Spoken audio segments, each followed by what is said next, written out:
Grind don't stop. Grind don't stop. Grind don't stop. Grind don't stop. Grind don't stop.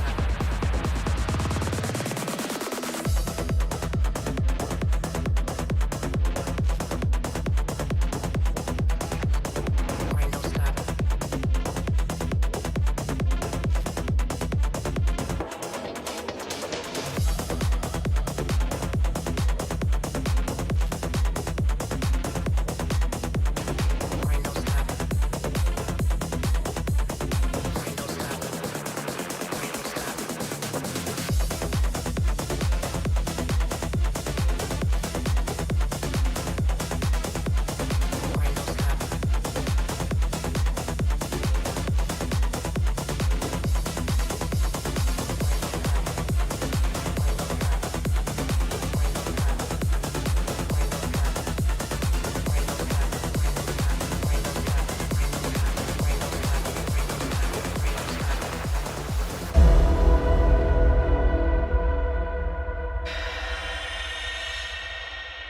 Grind don't stop. Grind don't stop.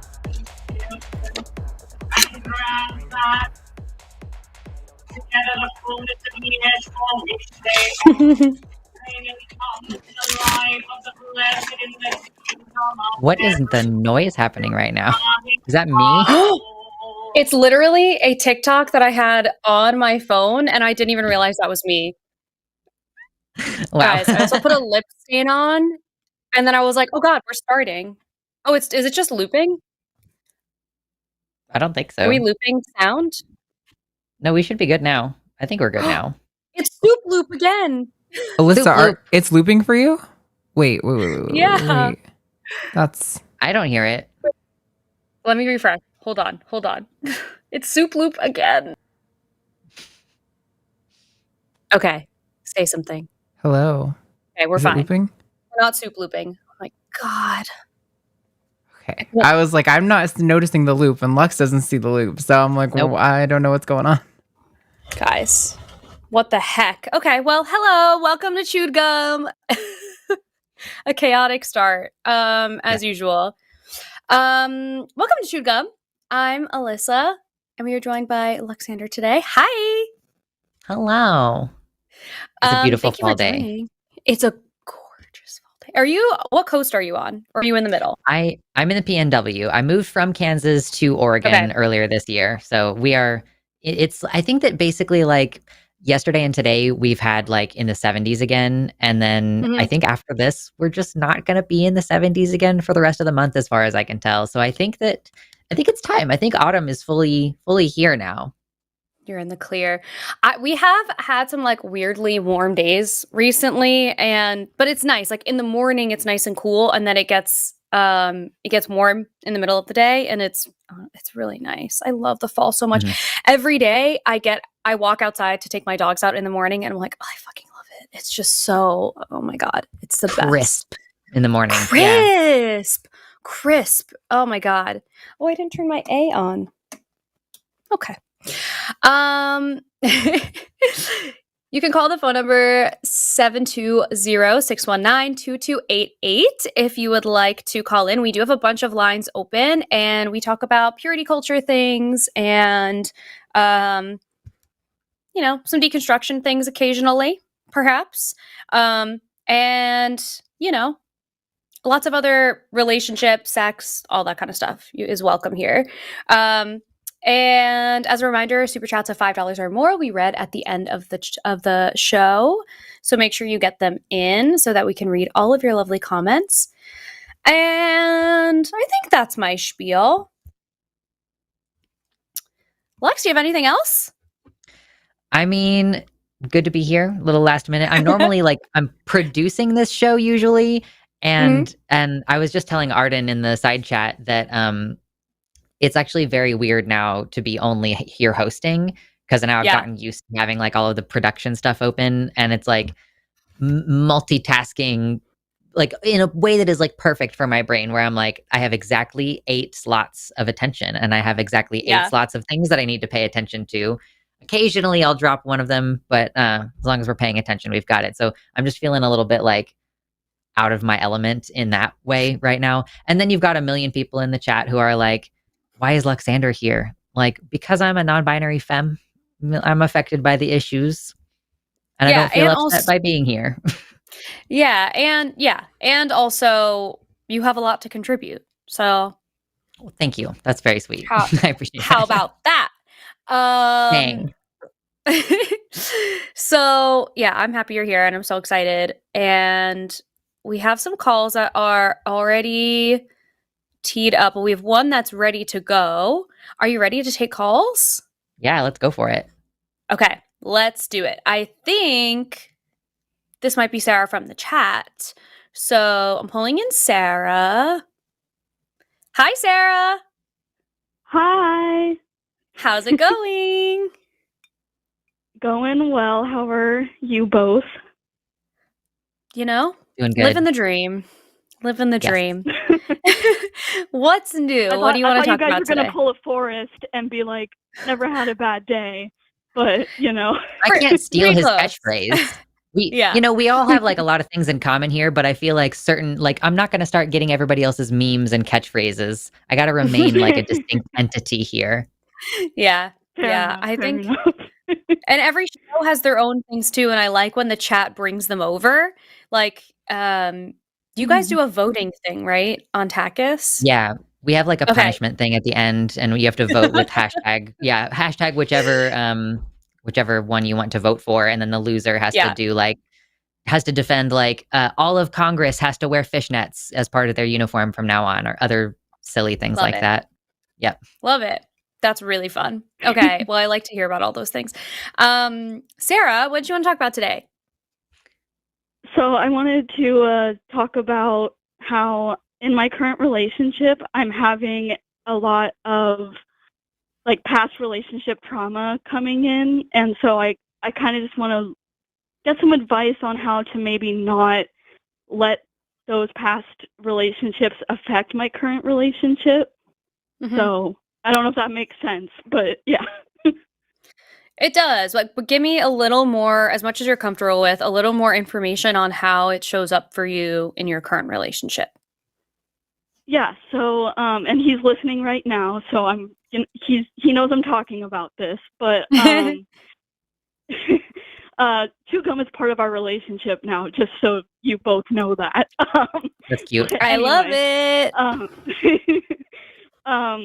So I'll be a little afraid to like share my opinion on something, because in a past relationship I would be told that my opinion doesn't matter. So I'm a little bit hesitant to like, if I disagree with him on something, I'm afraid to like say that I disagree. And he's told me multiple times, no, please disagree with me, you know. But it's stuff like that, just like little things. But that's kind of like the big example I can think of. Yeah. Well, I feel like the best thing that you can do is take notice of what your I'm sorry, what your first reaction is, and that it's residual from the previous relationship.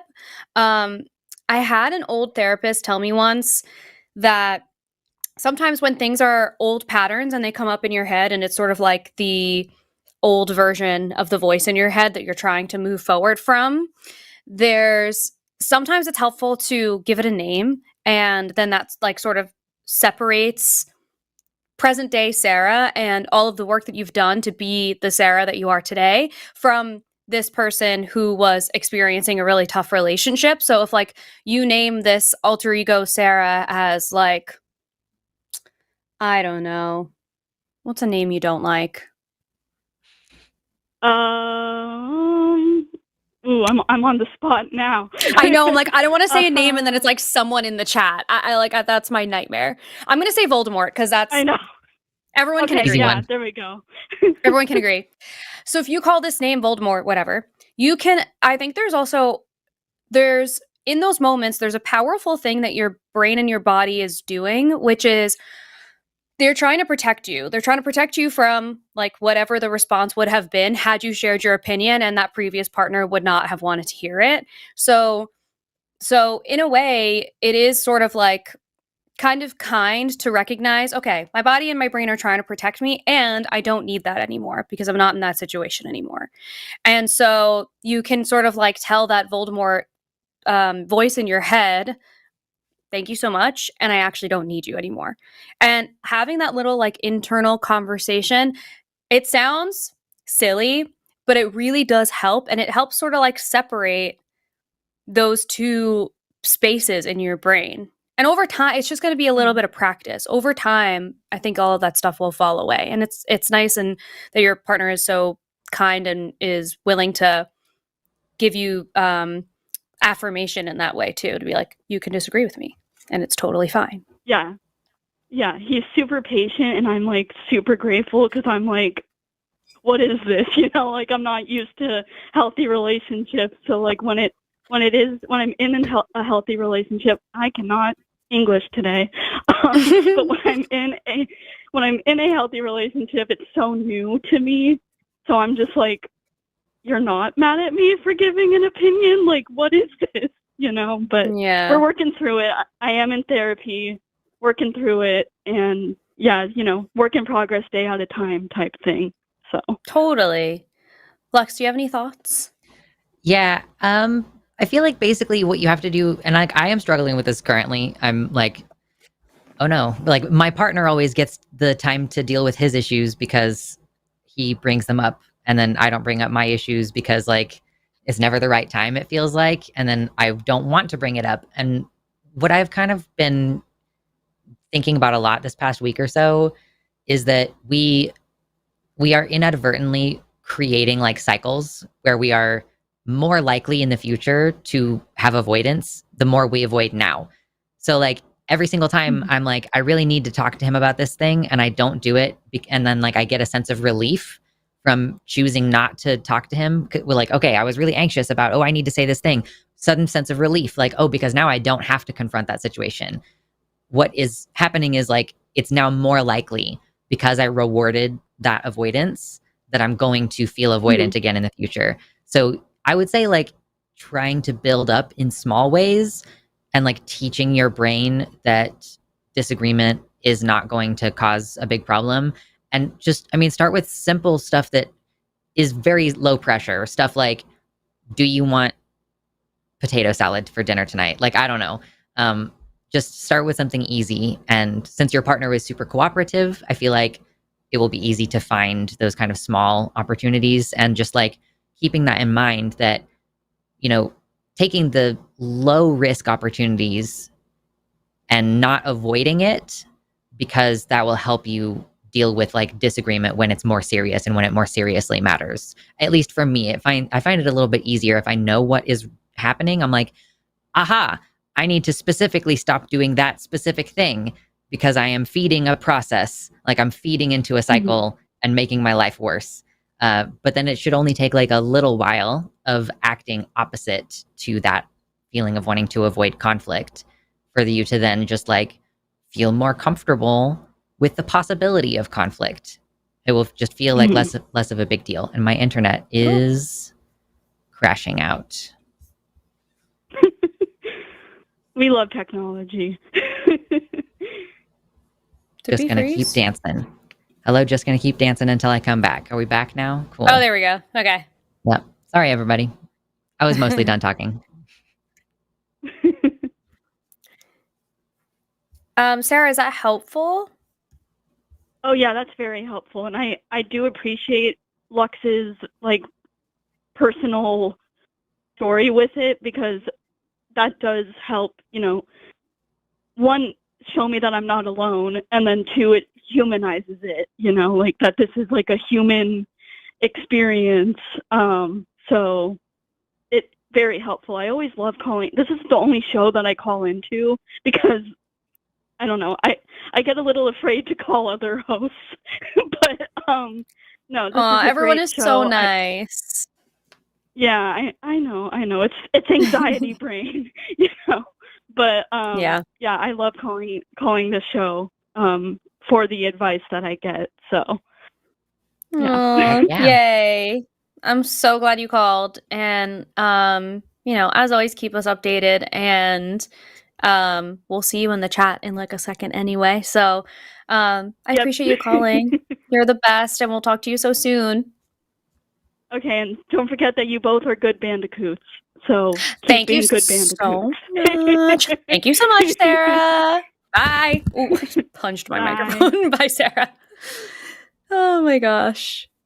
Do you know about the Crash Bandicoot Bandicoot thing? was so fun. I do not know what you're talking about, but I remember Crash Bandicoot being a lot of fun when I was a kid. Okay. So, a long time ago, I think me and Promise were talking about cartoons that we had crushes on as Oh, like sure. Okay. kids. And Crash Bandicoot was one of mine. And so then I like never lived it down in the chat. But I think that's pretty common. I think Crash Bandicoot was more common than we give it credit for. No? I would be curious to look into that. As far as like video game characters who are like bringing it, I feel like there's just like, I don't know, maybe I was playing really old Crash Bandicoot games. I'm like, there's not enough polygons. There's not enough like pixels here. But I get it. No, like the you're overall so shape. right. He's got the Dorito triangle thing going on. So yeah, Yeah. I can kind of see it. I had a crush on all of 20 pixels. Like it's not Yeah. Filling in a lot of do you have blanks. any Yeah, exactly. Do you have any weird cartoon crushes? Lola Bunny. I mean, that's a pretty easy one, I guess, but God tier cartoon. God yeah. tier. It's just It's like a like- great movie too. Lola Bunny and Jessica Rabbit. True. Come on. I need to rewatch that movie. It's been too long. So good. Sorry, I have this like random cough and it's so annoying. Anyway, okay, we have 2 more calls that are in here and some more that are being screened. Before we move on to them, make sure that you are joining our Patreon if you have not already. You can go to patreon.com/calltheline, and there's lots of bonus content on there for a bunch of the shows and also for The Line Has a Podcast. If you don't listen to The Line Has a Podcast, we have episodes of that coming out twice a week. So if you want more of me and Jimmy yapping, don't know why you would want that, you can listen to it on The Line Has a Podcast. So yeah, we do bonus extended episodes that are only available to patrons. We also have the Line Con, which is happening when is the Line Con? Well, we're doing things monthly too. So there's lots of stuff that's going on. There's a lot. The calendar is packed. So if you love what we do on the line and you want to support the shows and or you want to get some really great extra content, go to patreon.com/calltheline and join us there. For see free, everyone hit the talking. like button right now. Yeah. Please. Yeah. And consensually smash that like button. Okay. Oh, Jesus. Okay. So we certainly Luxander, have. Are you in Colin's studio? Yeah, I can see. Okay. So what do we think? Should we I think let's hold on that for a moment. I agree. Let's bring out that trump card after maybe 1 or 2 other callers. I agree. Okay, do you have a preference of the other 2? I mean 2-2 is fine. Okay. Let's do it. Hello, Eric. Hi, Alyssa. Hi, Luxander. Hi. How's it going? First of all, I'm very good. I hope you guys are doing good. Mm-hmm. We are. Thank you. Good. First of all, Crash Bandicoot's a good choice, and Lola Bunny was mine. So there you go. Yeah. Oh, I Yes. love Somehow it. I'm not a furry. You know, it's a long life, Eric. Who knows? Yeah. Yeah. So Alyssa, you and we just commented on an old video over sometime this last week about talking Yeah. about the male loneliness thing. Mm-hmm. Yeah, so I wanted to start with we talked. I mean, I've heard enough conversations in the idea that like women, even though I don't believe it's women's responsibility whatsoever, to kind of solve this problem. That's all. Men made it, men created it, and like they got to fix it. But when you discuss the idea of like women having to play a role in solving it, like what would that even look like? Because I don't know if I've really heard that before. You know, I don't really know because, and I think about this literally, Eric, on a daily basis, because I really worry about where young men are in the scheme of things right now. And I understand, obviously, the impulse to be like, fuck them, I don't want to help. And this is like a conversation that I get in trouble for sometimes in the chat, that people really don't like this. But I really do think that the only way that we have progress as a group is if we find a way to, like, we have to put the swords down. Like, it cannot be fuck this entire group of people and we're just gonna like cross our fingers and hope that that softens them and one day they end up being okay. Like, that's just silly, and that's never worked for anyone. So I can't understand why people think it would work now. And at the root of it, it's like, okay, you can ignore straight cisgender men if you want to, for as long as you care to, but this is a demographic of people that is growing more and more violent. Like, they are making our country a lot less safe, whether they're in government or they're shooting up a school or whatever. So like,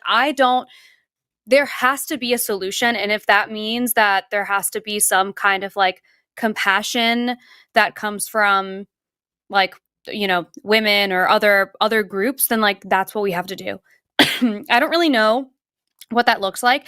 The one thing that I keep thinking of is young men with mentors have a lesser chance of being incarcerated and committing crimes than people who are in better financial situations. So like the support of another older or more experienced man around you does more for young men than even a really significant change in their financial status.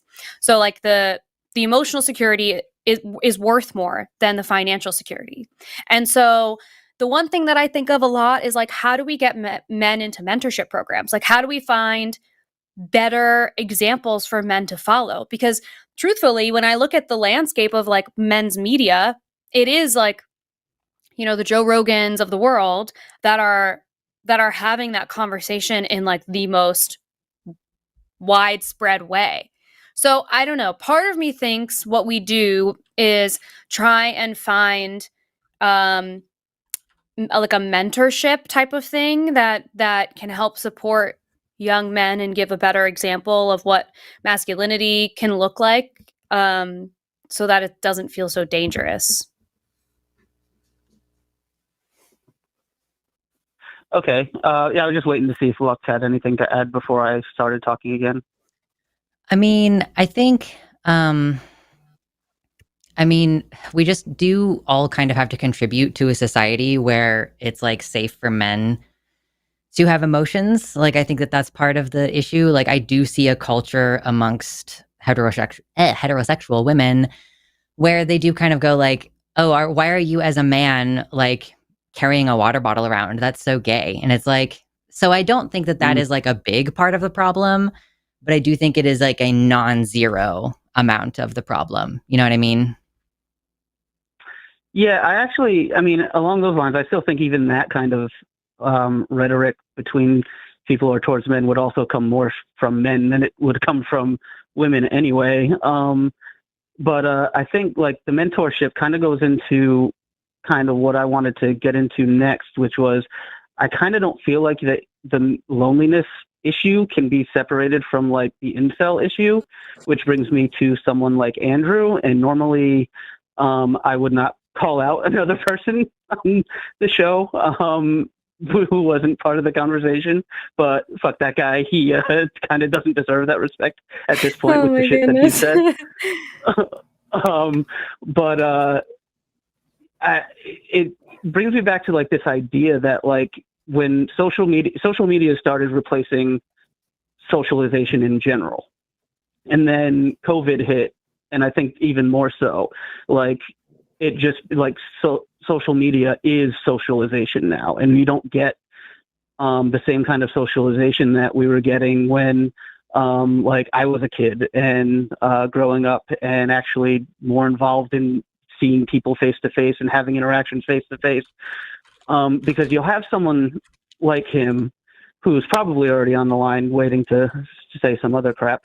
But you'll have someone like him. He just recently in another call mentioned that, like, he's not even interested in looking for a relationship because he just thinks that women are awful, which tells me that, like, he's not even, people like him, they're not even attempting to have, like, normal interactions with women anymore, because instead of them having in-person socialization with people who could become mentors, they end up just finding it easier to go on YouTube, and they come across Andrew Tate or Joe Rogan or those Manosphere people, like the Fresh and Fit podcast and, you know, the whatever podcast type stuff. And then they just kind of, like, it feeds into their preconceived notions and, like, the feelings that they're feeling alone. And then you have these, like, two versions of incels where it's like the people who, like, honestly do try,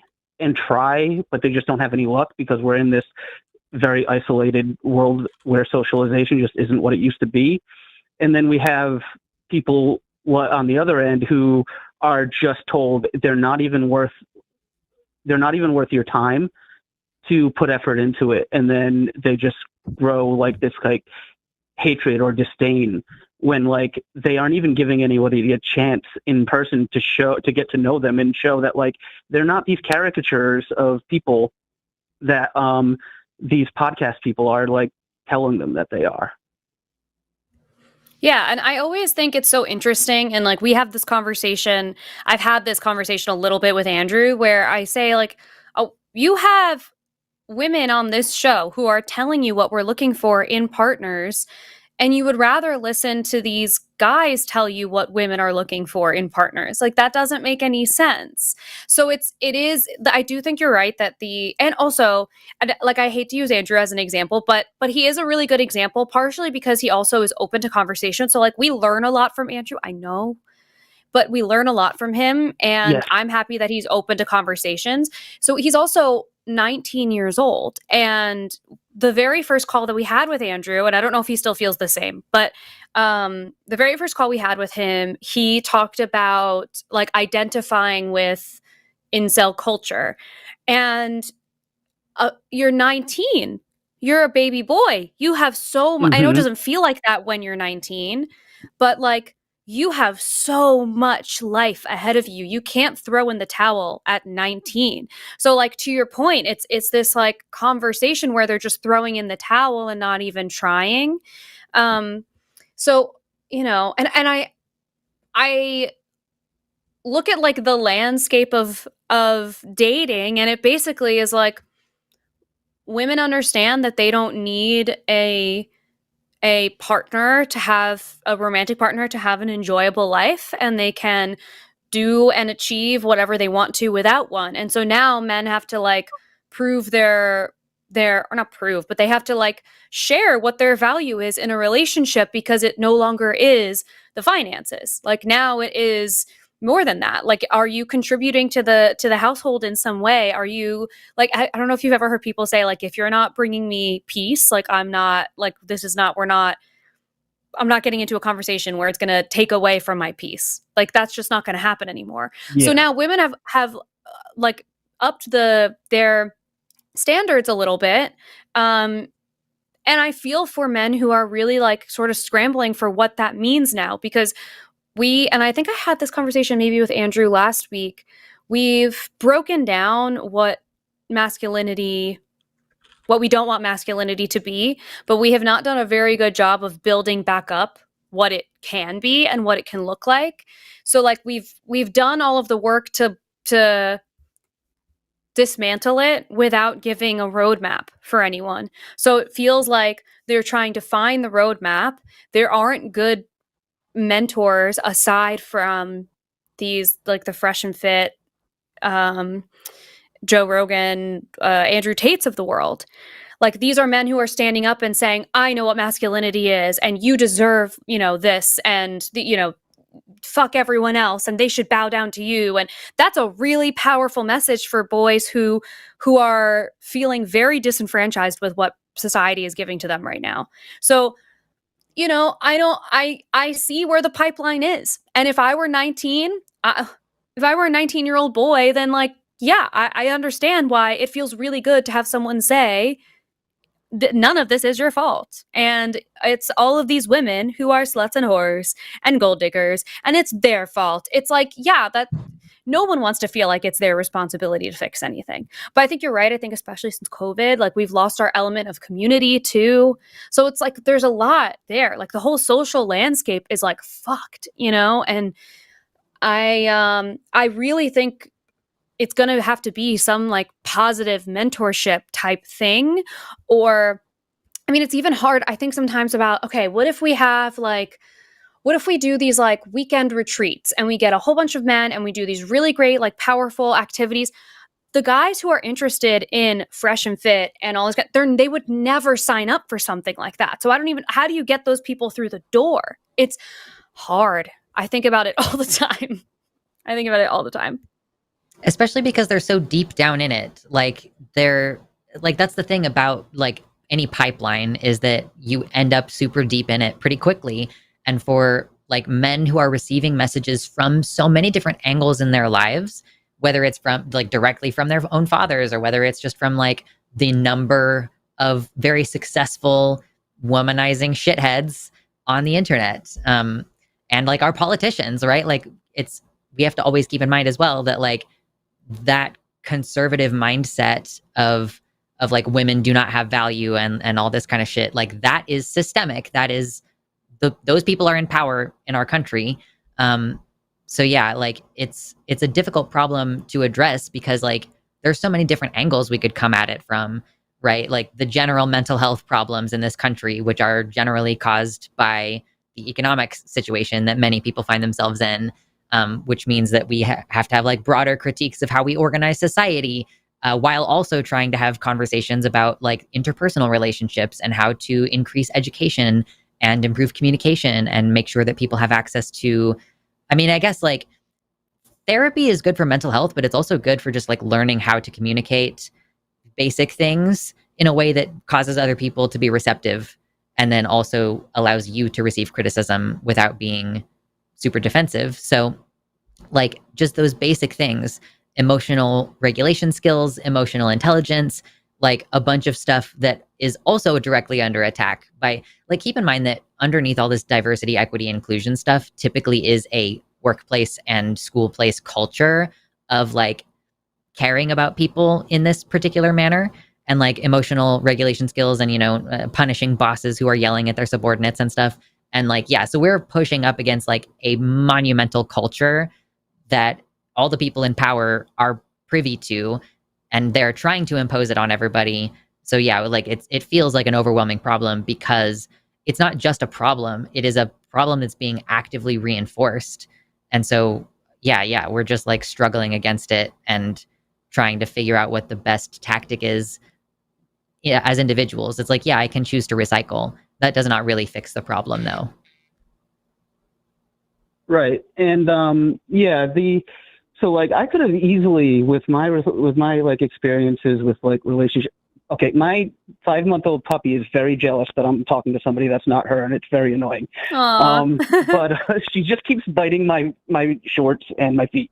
But anyway, I could have very easily ended up on the wrong path into that incel group with the experience that I've had trying to date, the number of times that I've met people who we clicked on on such a level that it's on paper you're why wouldn't this work? And then it doesn't go anywhere, and they don't feel the same way, and then you can kind of get really jaded really easily.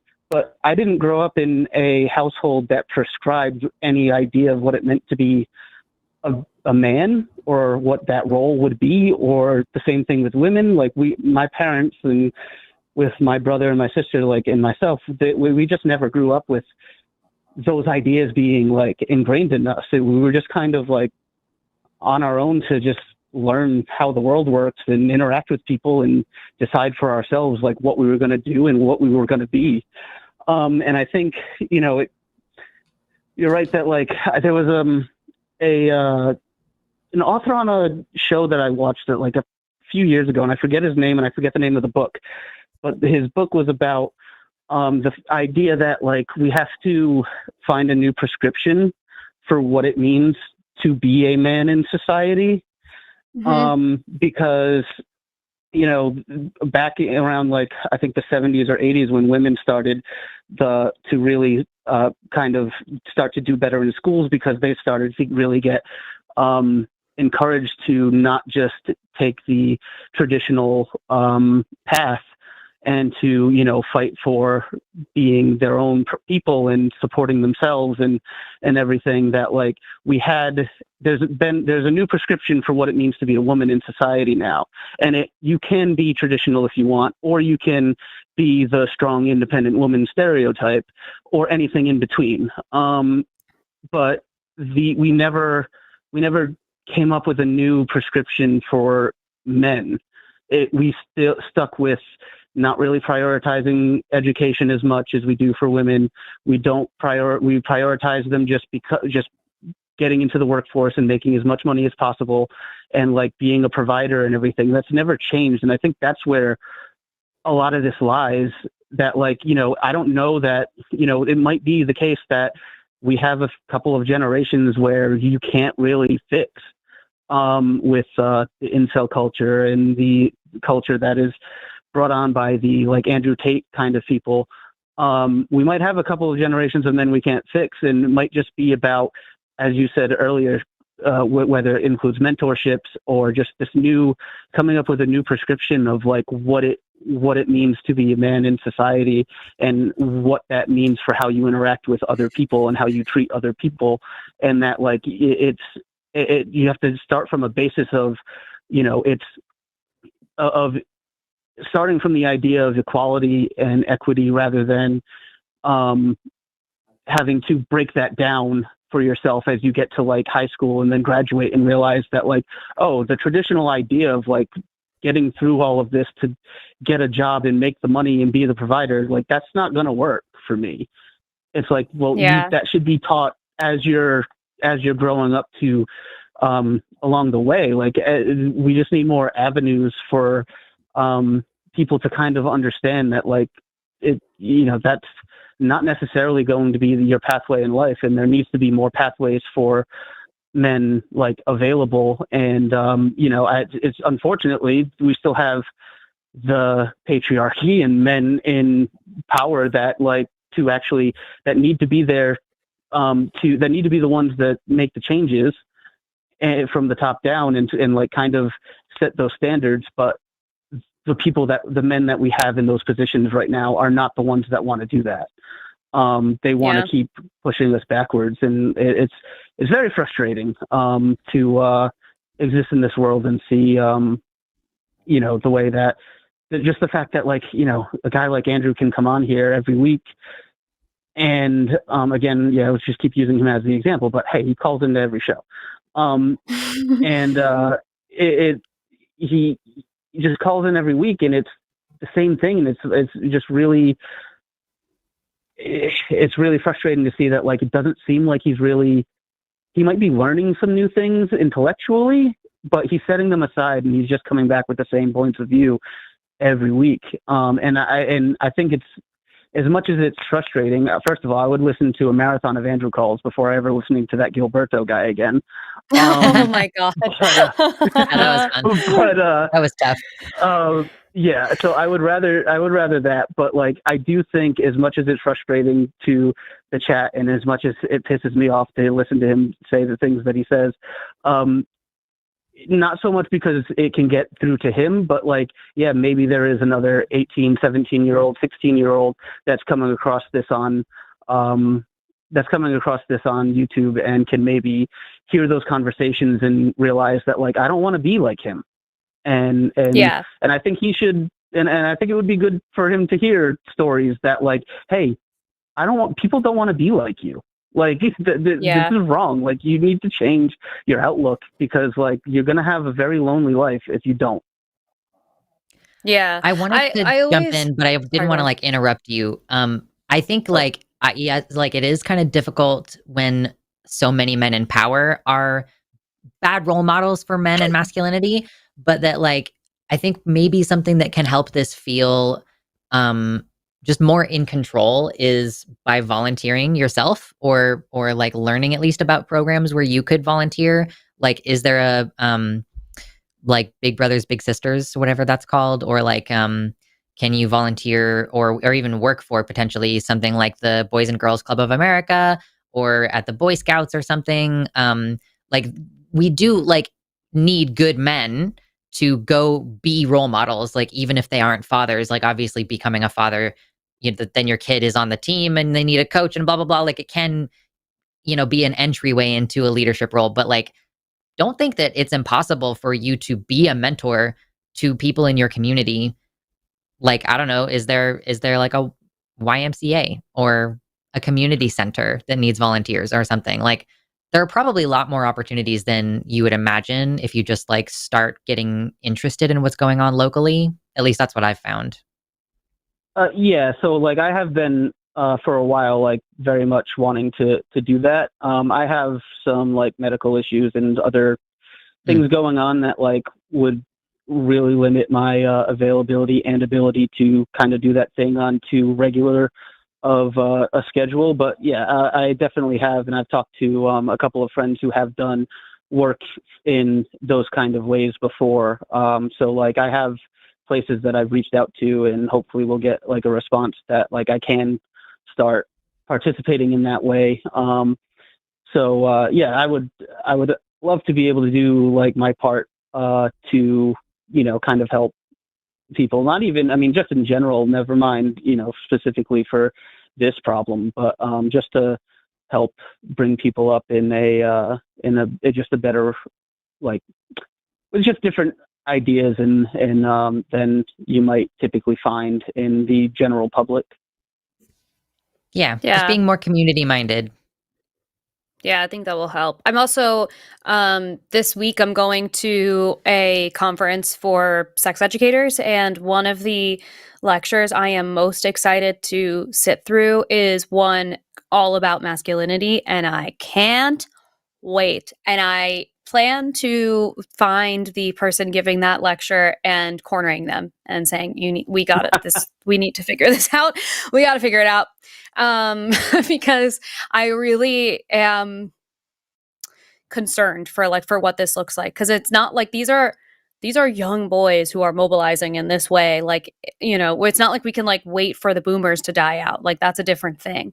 Like, this is, right.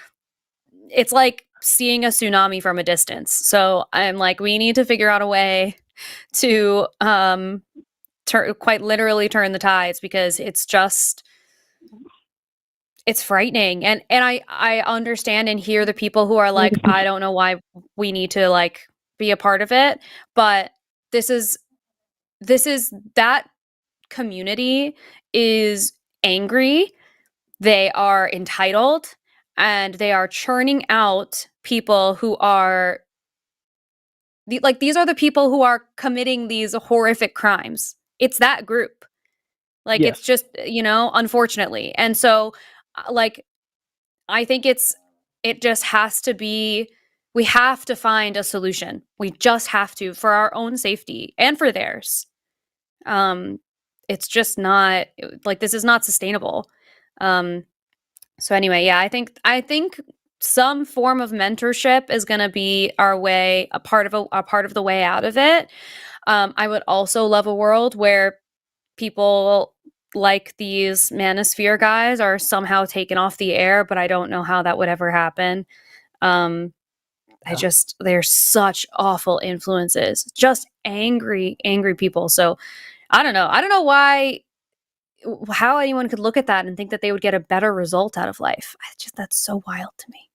I have no idea either. I mean, I've always been more friendly. I've always had more female friends, women friends than I have men in my life, and it's like I just I've always connected with them more, and I think it's just the level of I kind of had to mature fast and kind of skip my stupid teenage years where I probably would have been hanging out with guys more often doing the dumb things that they do.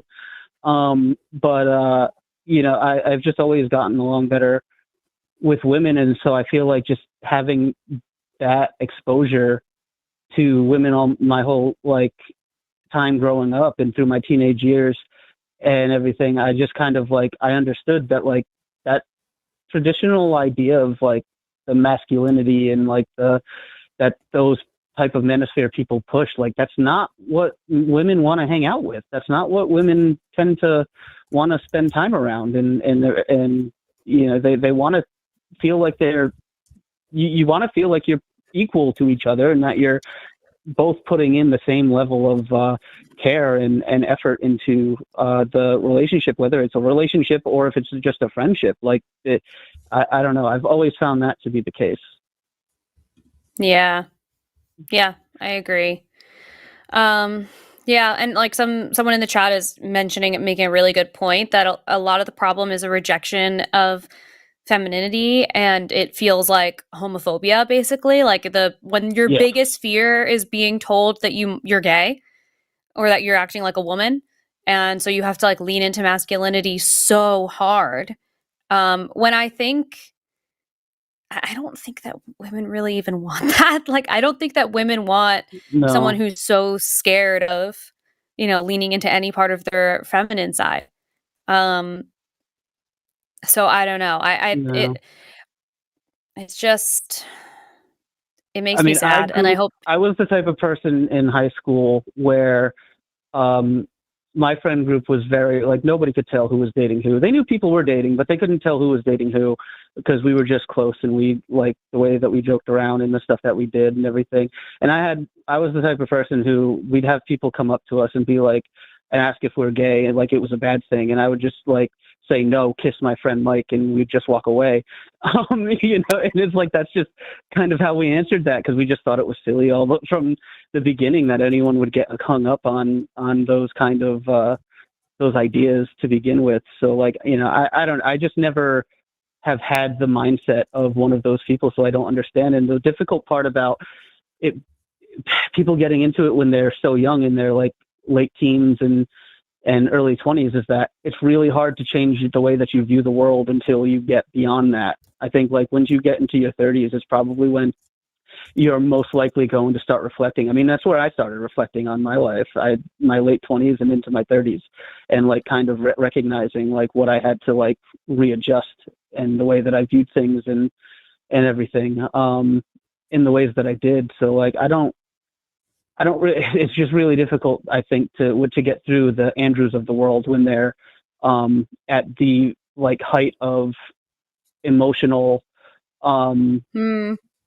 the emotional development, but also haven't developed the skills to the reflective skills that to kind of like recognize and look back on like, am I right for like, is there a problem with the way that I'm acting or have acted? You know, I just don't know that like that's possible when you're that emotional and that invested in coming across a certain way and trying to like push an ideology so that the world fits to what you want rather than adjusting to what the world is.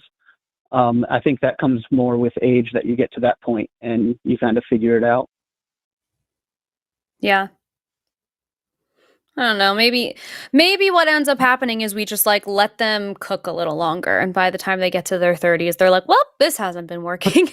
let's turn it around." And that's what I was getting at. I think it takes that level of maturing and experience in the world to recognize that like I gotta like look back on what I've thought and the way that I've existed in the world and kind of think like, should I change that?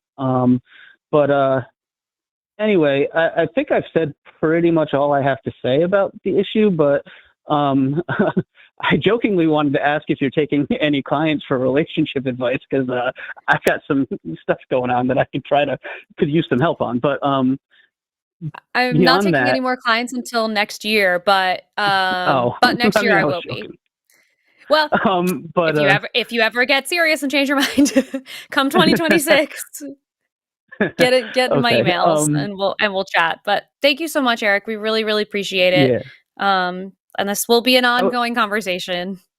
Yes, I would like to just also leave like with one other thing, experience I had this past weekend, that isn't related to anything we've talked about, but the broader sense of everything that's going on in like the country right now, which is god awful. But you know, like every time in my life I have ever seen a group of protesters with American flags out in the public or like standing on an overpass or whatever, it has always been some right-wing nonsense about abortion or pro-MAGA, pro-Trump, some kind of like conservative ideology pushing. For the first time, I was this past weekend, I saw something different where I was driving through Connecticut on my way down to New York. And I started seeing this overpass with a bunch of American flags. And as I got closer, I was just like, okay, what kind of stupid crap is this going to be? And it turned out to be a big sign of like save democracy. And then I kept seeing overpass after overpass, like every once in a while I'm driving through Connecticut on the highway, more and more of those kind of things. So I think like it was at least a positive thing to see people on our side going out and doing and engaging in the way that people on the other side typically have been. And I mean, I'm a cynical person maybe, so I don't know I don't know necessarily what the chances are that we rebound from where we are right now, at least in any short-term time span. But it was at least encouraging to see that like there are people on our side now that are like engaging in that way more so, because like I said, I've never seen that before for people that represent like the left side of like the spectrum out there for politics and everything. So it was kind of nice to see that. So if anyone's looking for like the smallest glimmer of hope, that was at least one experience out there. Yay. That's great. I'm so glad you got to see that. I'm sure that gives you a nice little, a little bit of hope to keep going for a little longer. And we'll see the end of this. It won't be like this forever. But thank you, Eric, so much for calling and bringing this conversation to the table. We really appreciate it, and we hope you call back soon. Thank you. It was nice to speak to you and Luxander. It was fun. This is the first time I've ever called in. So. Oh, we'll call back again. And thank you so much. Have a good rest of your night. You too. Bye-bye. Bye. Okay. Are you eating Doritos? I'm eating protein chips that are basically Doritos. I love those. They're so good. They're pretty good. Hit. I tried the like ranch ones because Cool Ranch is actually my favorite flavor of Doritos. And there was just like not enough seasoning on them. I was like, you're in the ballpark as far as flavor goes, but if it's like a protein chip, you need like a good strong seasoning. And I was just like, they just didn't do enough. Yeah. I'll try it again and see if maybe it was just that one bag or whatever. Okay. Yeah, I love a Cool Ranch also. They have one that's like loaded taco, and that one's like weird and good. Yes, okay. I've had that one before. It's like the purple bag one. Yeah, those are pretty good. Yeah. We had someone call, and then I don't know what happened, and so it didn't go through. But they called in with a question of, do you ever get tired of constantly victimizing yourself? And I would really love for that person to call back if they are listening. Yeah, they called on the web caller, and unless you are an international caller, we put a lot of scrutiny on Americans who try to use the web caller. Like, we prefer for you to call in with a real phone number. And so it was something about like, the fact that he was calling in off a web caller and he wanted to say something controversial and annoying. That really tells us that you are a troll who is probably misrepresenting yourself. And like, I think part of it is that we want your phone number to send to the FBI if you say some fucked up shit to us. So, you know, we're going to report you if you say something crazy and death threats or whatever. So it's something that we just have to be aware of. Yeah. Okay, so I hope that they call back though, because That would be a hilarious conversation.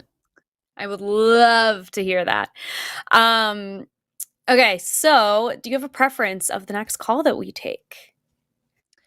I mean, do you want to go there? That's the question. Do we want to go there yet? Are we ready to go there?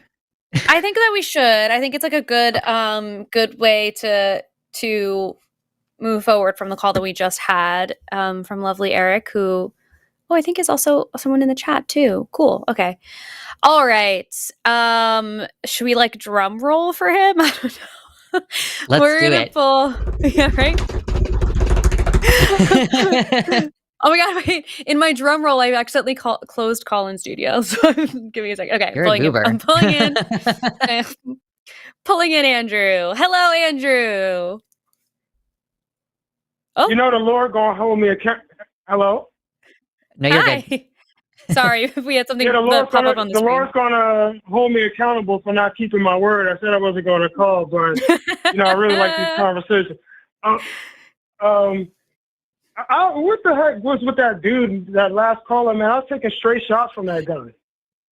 I know, you were catching some strays. But honestly, I think the reason is because you are a very different kind of caller. Like you have a very different perspective than the people who call. So like you kind of represent a category of people that we have different ideologies with. So it's really like it's not as much personal, like you just represent like a whole group of people.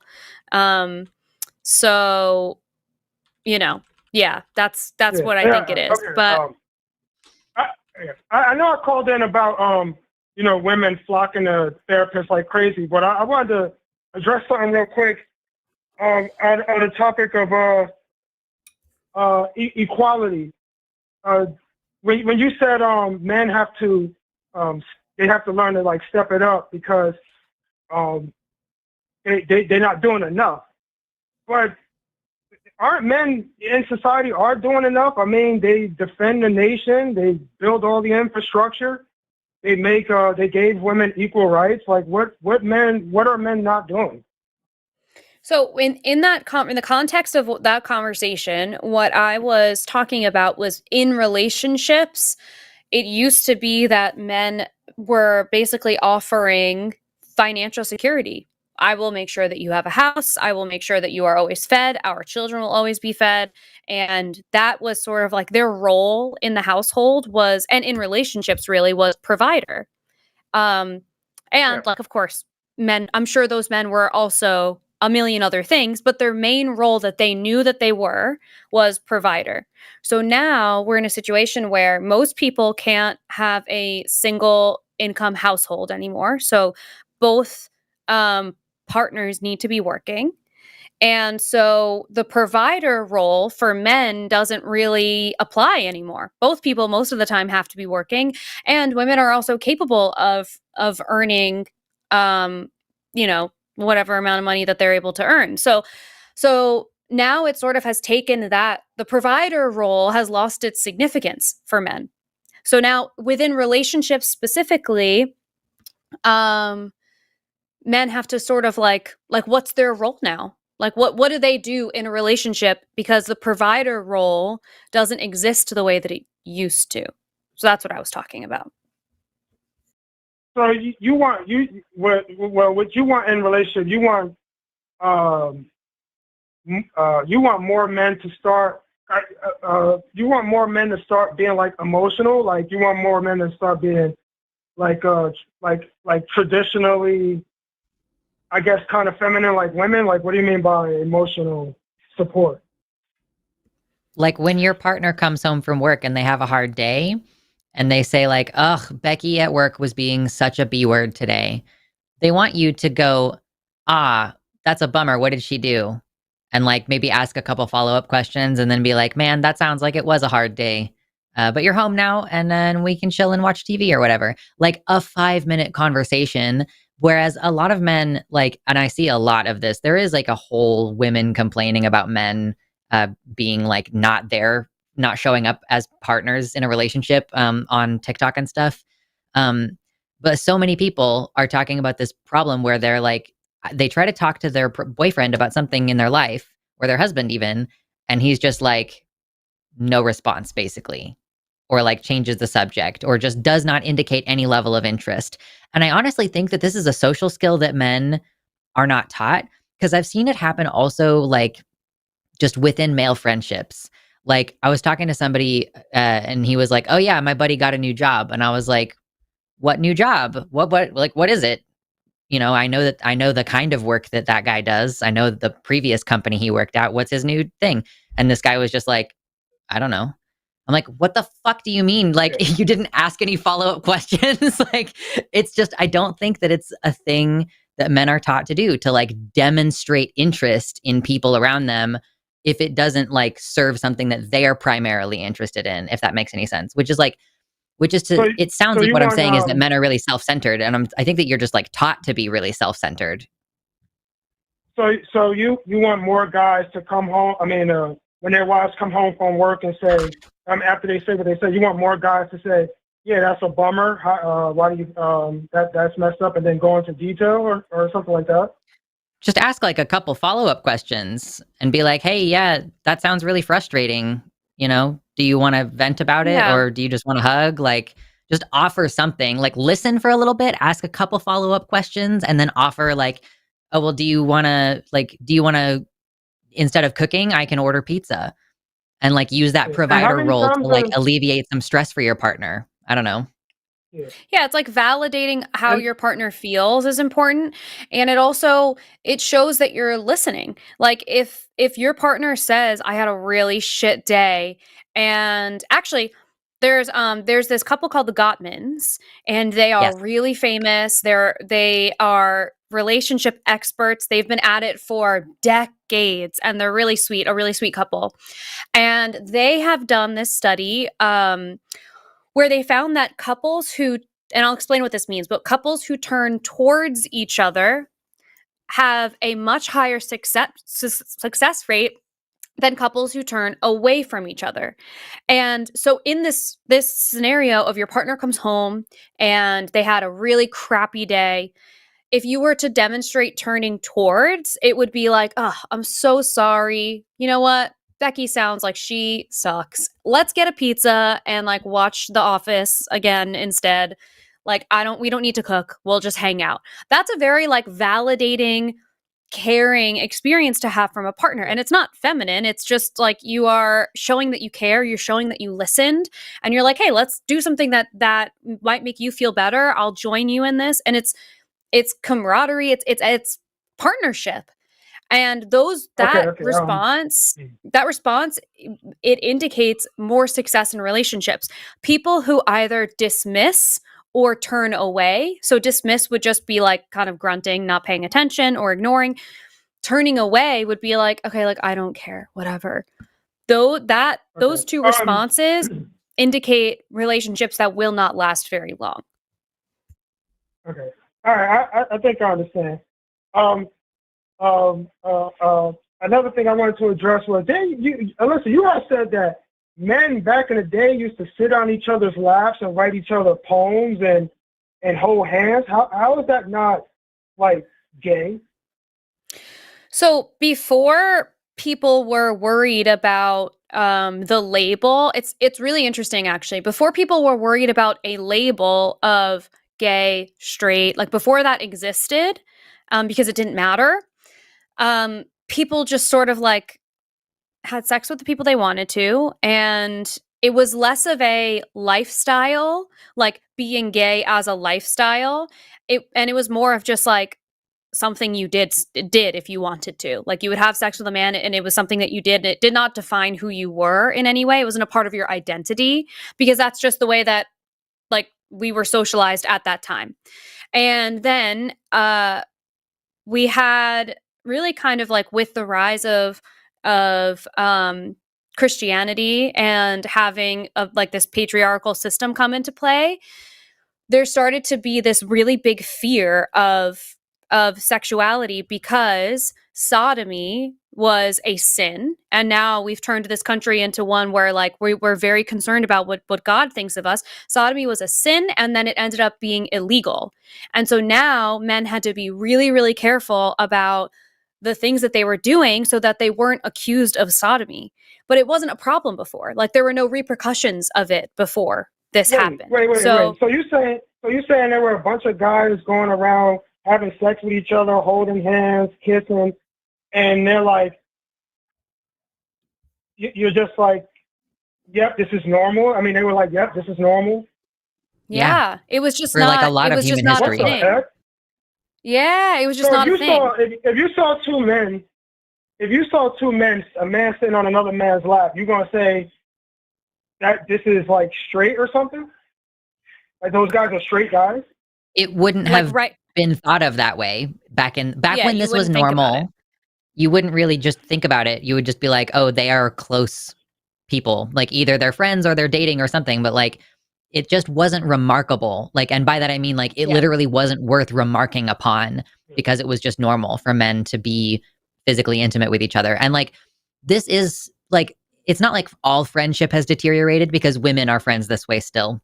Sometimes I know Arden and I, like, we talked about this a few weeks ago, and like I was producing and I was like agreeing with Arden that like I actually find physical contact in friendships really weird. And I'm like, yeah, like you said, like, are we gonna kiss now? And like, yeah, that is like, because I just have a difficult time processing and associating my romantic feelings, and I think that might be because I'm autistic. But So, yeah, go ahead, Andrew. So intuitively, if you see two guys sitting on a bench, they holding hands and they're like, doing I guess kissing or whatever, and those guys turn to you and they say, "No, we're not gay, we're straight." You gonna believe them?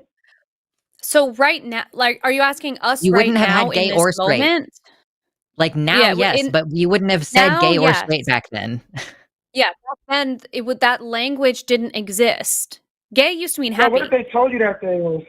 What if they told you that they were straight? Like, hey, we're straight. We're just doing what traditionally. That wouldn't be it wasn't a conversation that you had. People didn't define their sexuality because it was not a lifestyle. It was just, I'm going to have sex with this person. It just like wasn't part of the conversation. I know it's like hard to, because we like to put things in categories and that's what we do now, but it just like legitimately was not a part of the conversation, which is why we have all of those pictures.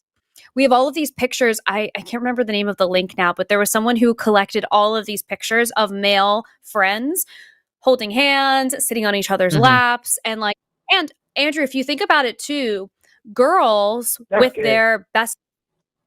Okay. So girls with their friends now, even many times, not everyone, obviously, like Lux was just saying, this is not like her preference, their preference. Apologies. But there are other women who, and like, I'm like this, I'm very touchy. So like, this is hard for me because I'm like, I want to hug, I want to hold hands. I am that person, but obviously I can't do that with everyone. But for my friends, like I'll hold hands with my girlfriends that are just my platonic friends and be able to like do that comfortably. And it's not, I'm sure, Andrew, you've seen pictures of like girls on Instagram or whatever, and they're friends and they're taking a picture with their sorority sisters and they're all holding hands. You don't look at that picture and you say, and all of those are lesbians. You don't do that. But the behavior means something very different for men. And so we need to look at why. Why is that the case? Why is it the case that for women, they can hold hands and it's not inherently sexual? Sometimes it is, but it's not inherently sexual. For men, you look at that situation and you say, these men are holding hands. They must want to put a penis in a butt. Like, how is that the same? It's not just men who think that. Women think that too. If they see a picture with a whole bunch of dudes holding hands and sitting on each other's laps, most women are going to think that them dudes are gay. Okay, sure. Andrew, you have correctly identified that society has changed. And so when Alyssa is saying like, it doesn't have to be this way, and it didn't used to be this way. No. Well, we're just observing at this time. I think that's the conversation that we're having, is we're just observing that there is a difference between what it used to be like versus what it is like now. And it might be worth investigating why that changed, and also potentially worth investigating whether that was a good thing or not. In my opinion, because it was brought on by like sodomy laws and crackdowns on, and like the creation of the identity of gay occurred because people were punishing that behavior of having sex with men. Like that is why we exist in this society now, where like before it was normal. Like, oh man, if you go all the way back to the ancient Greece, I know, Andrew, that you don't know a lot of your history, so I'm just going to tell you and you have to take my word for it. But in ancient Greece, it was stigmatized, and they would talk shit on you for being a bottom, like if you were the person who was receiving. But if you were a gay man who was a top, if you were the one giving it, that was like a positive social status. They did not have the idea of gay. They just had the idea of like dominant and submissive. So it was just a completely different cultural context. So like, yeah, now if I see two men kissing or holding hands, I'm probably going to be like, cute, that's a gay couple. But it did not used to be that way. And it is the case that men are suffering from a loneliness epidemic. And it is worth asking the question, is it because they cannot have those kinds of relationships anymore without the stigma that has often accompanied violence and crackdowns from the government itself on that behavior? So these men, they can easily solve their loneliness epidemic if they were more intimate. They started sitting on each other's laps, kissing each other. Try having a conversation about your feelings. Maybe start with like some like easy intimacy of like telling your friend about your feelings and being honest about that. And like, you don't have to cuddle with the homies in order to have emotionally close relationships. That's the problem, is the lack of emotionally close relationships. Yeah. We tell other men about our feelings. I mean, they tell them like, we tell them like when we're going through something frustrating, we be like, man, I want to punch that dude in the face. I can't stand that guy. And his boy goes, yeah, bro. That's not really what I mean. Punch that dude in the face too. I feel like you know that too. Emotions. There are other emotions aside from anger. Like that cannot be the only emotion that you experience. Anger and like violence. Like there's that's probably just something not... else. If you're angry, there's probably something else going on. And the fact that you don't have the emotional awareness within your own body to identify that your anger is coming secondary to some other thing, then like, of course, the only thing you tell your buddies is, oh, I want to punch this guy. Like that is just validating the version of masculinity that makes you seem like you're a big, strong, tough guy. I mean, cry over your most recent breakup with the homies. Get a hug from your homie and sob into his arms.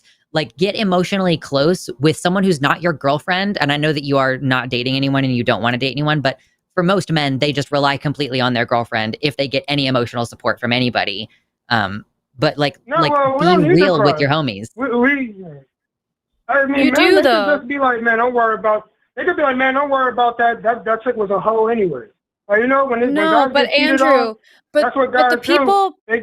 They go. And do those people seem happy to you? Like, do those people have happy lives, happy relationships where they feel like everything is going the way that they want to in this life? Like, those are people who are like angry, being angry and carrying stress in that way actually does something to your body. Like, you will not live as long if you live that way. And I'm serious. Like, cortisol stress production takes a serious toll on your body, and having every emotion that you have manifest as anger is going to do that for you. Like, you are going to have a heart attack before you're 50. So like, you cannot just behave like that. And I know you know the difference, because if you are in the workplace and someone is pissing you off, you're not going to talk to your boss and say, I'm going to punch them in the fucking face. You find a different way to communicate because you know that's not appropriate. I mean, look, most guys, when they go through like a tough breakup or they get cheated on, most dudes, they go to the bar, they have some drinks, they go to. You are 19. They do like stuff like. You are 19. They do stuff like that. How many people have you even known who've gone through? You are 19. None of your friends can go to the bar after a breakup. How many of your friends have you consoled through a breakup? You are like, listen, Andrew, and I don't mean to like be ageist or anything, but like, you have so little experience in the world, and I really just need you to go out and experience some things for like maybe 3 months. Make a point to go out and make friends and date, and then come back and maybe like experience the real world a little bit, because that is the thing that we frustratingly, like, I've been listening to your calls, guys. I've been producing behind the scenes for weeks, and I've heard a lot of the Yeah. things that you've said, Andrew, and like, it all comes back to you just making a lot of assumptions about how the world works, and like, go live it, be in the world. You will come back with a much greater sense of perspective on this, and like, interact with some real human beings. When you talk to women, listen to what they say and believe that they are telling you the truth, because for the most part, there's no reason for them to lie to you. And just like, yeah, go be in the world. Volunteer. Go do something like positive for your community, you know? Go volunteer for a church. I don't even give a shit if you do something like that. Like, just go be around people in the physical real world. One last thing, Alyssa. I know you gotta get to some other calls, but one last thing. You on the feminine. I hear y'all mention patriarchy a lot. Patriarchy. We're living in a patriarchy. It's a patriarchy. Can you tell me what time have we not been in a patriarchy? Like, we're always going to be in a patriarchy. I think as far as the United States goes, it's always been a patriarchy here. A patriarchy is when there are men who are making decisions who are affecting everyone else. So we have primarily men in office, and so that's like, it's creating the whole system. So everything else is going to fall under that, and that's how it's like always been. But that doesn't mean it always has to be that way. There are other countries that are actually way happier and healthier than us that are run by women. Denmark's a great example. Rwanda's a great example too.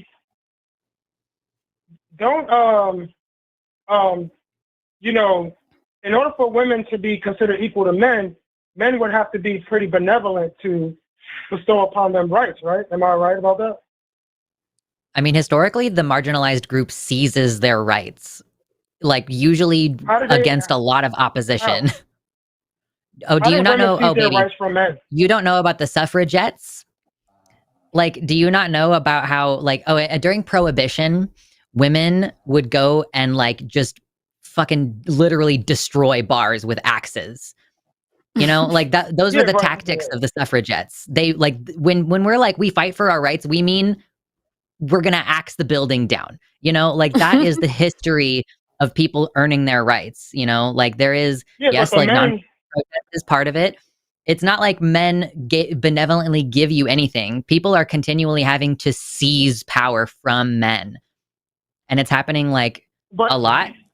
And that's why there's a violent backlash now from people currently in power. Too many women judges in even this country, men, apparently. Those men at the time, I mean, if they wanted to, they could have just mobilized entire military personnel and shut those women down. And you know what the women could have done? Kill them in their sleep. The women. You know, like, do you think that violence is a one-sided thing? Do you think that women have never used violence to accomplish anything? You know that women have killed their abusive husbands since time immemorial. Like, well, they had the help of men securing their rights. If men wanted to, descriptively, I'm not saying it's an art, but if men wanted to, they can strip the rights away from women, and they really can't do nothing about it. They are. They're doing it right now. They're doing it right now. Yeah, because the men are benevolent. That's why. Men are benevolently stripping women of their rights? Define benevolent. What does benevolent mean? Well, men control the entire military apparatus. If they wanted to, they can have tanks and rolling down the streets tomorrow, telling women to get back in their houses or else, and the women will do it. I don't think you understand women very much. And why would they do that? What point are you trying to prove? What point are you trying to prove in saying that? I'd also like to point out to you that benevolent means like charitable, like out of benevolent goodwill. Means like, with good intentions. Yeah, so I don't think you're using that word right. But what point are you trying to demonstrate here? Well, women say that they're equal to men, but they have to ask the men who are above them in terms of physical force to be equal with those men. I really need you to go watch some like really high level professional martial arts and shut the fuck up about women not being stronger than men. Like, seriously, women can lay men out and has nothing to do with strength. Like genuinely. Or not as Like, a okay. collective, they can. And it's also maybe, Andrew, like the other thing that always drives me nuts about this is like when we started this call, it was about how men have to redefine what their role is. And basically what you do is you, in the way that you describe men, you degrade them into they are the providers and they are the brute force. And that's it.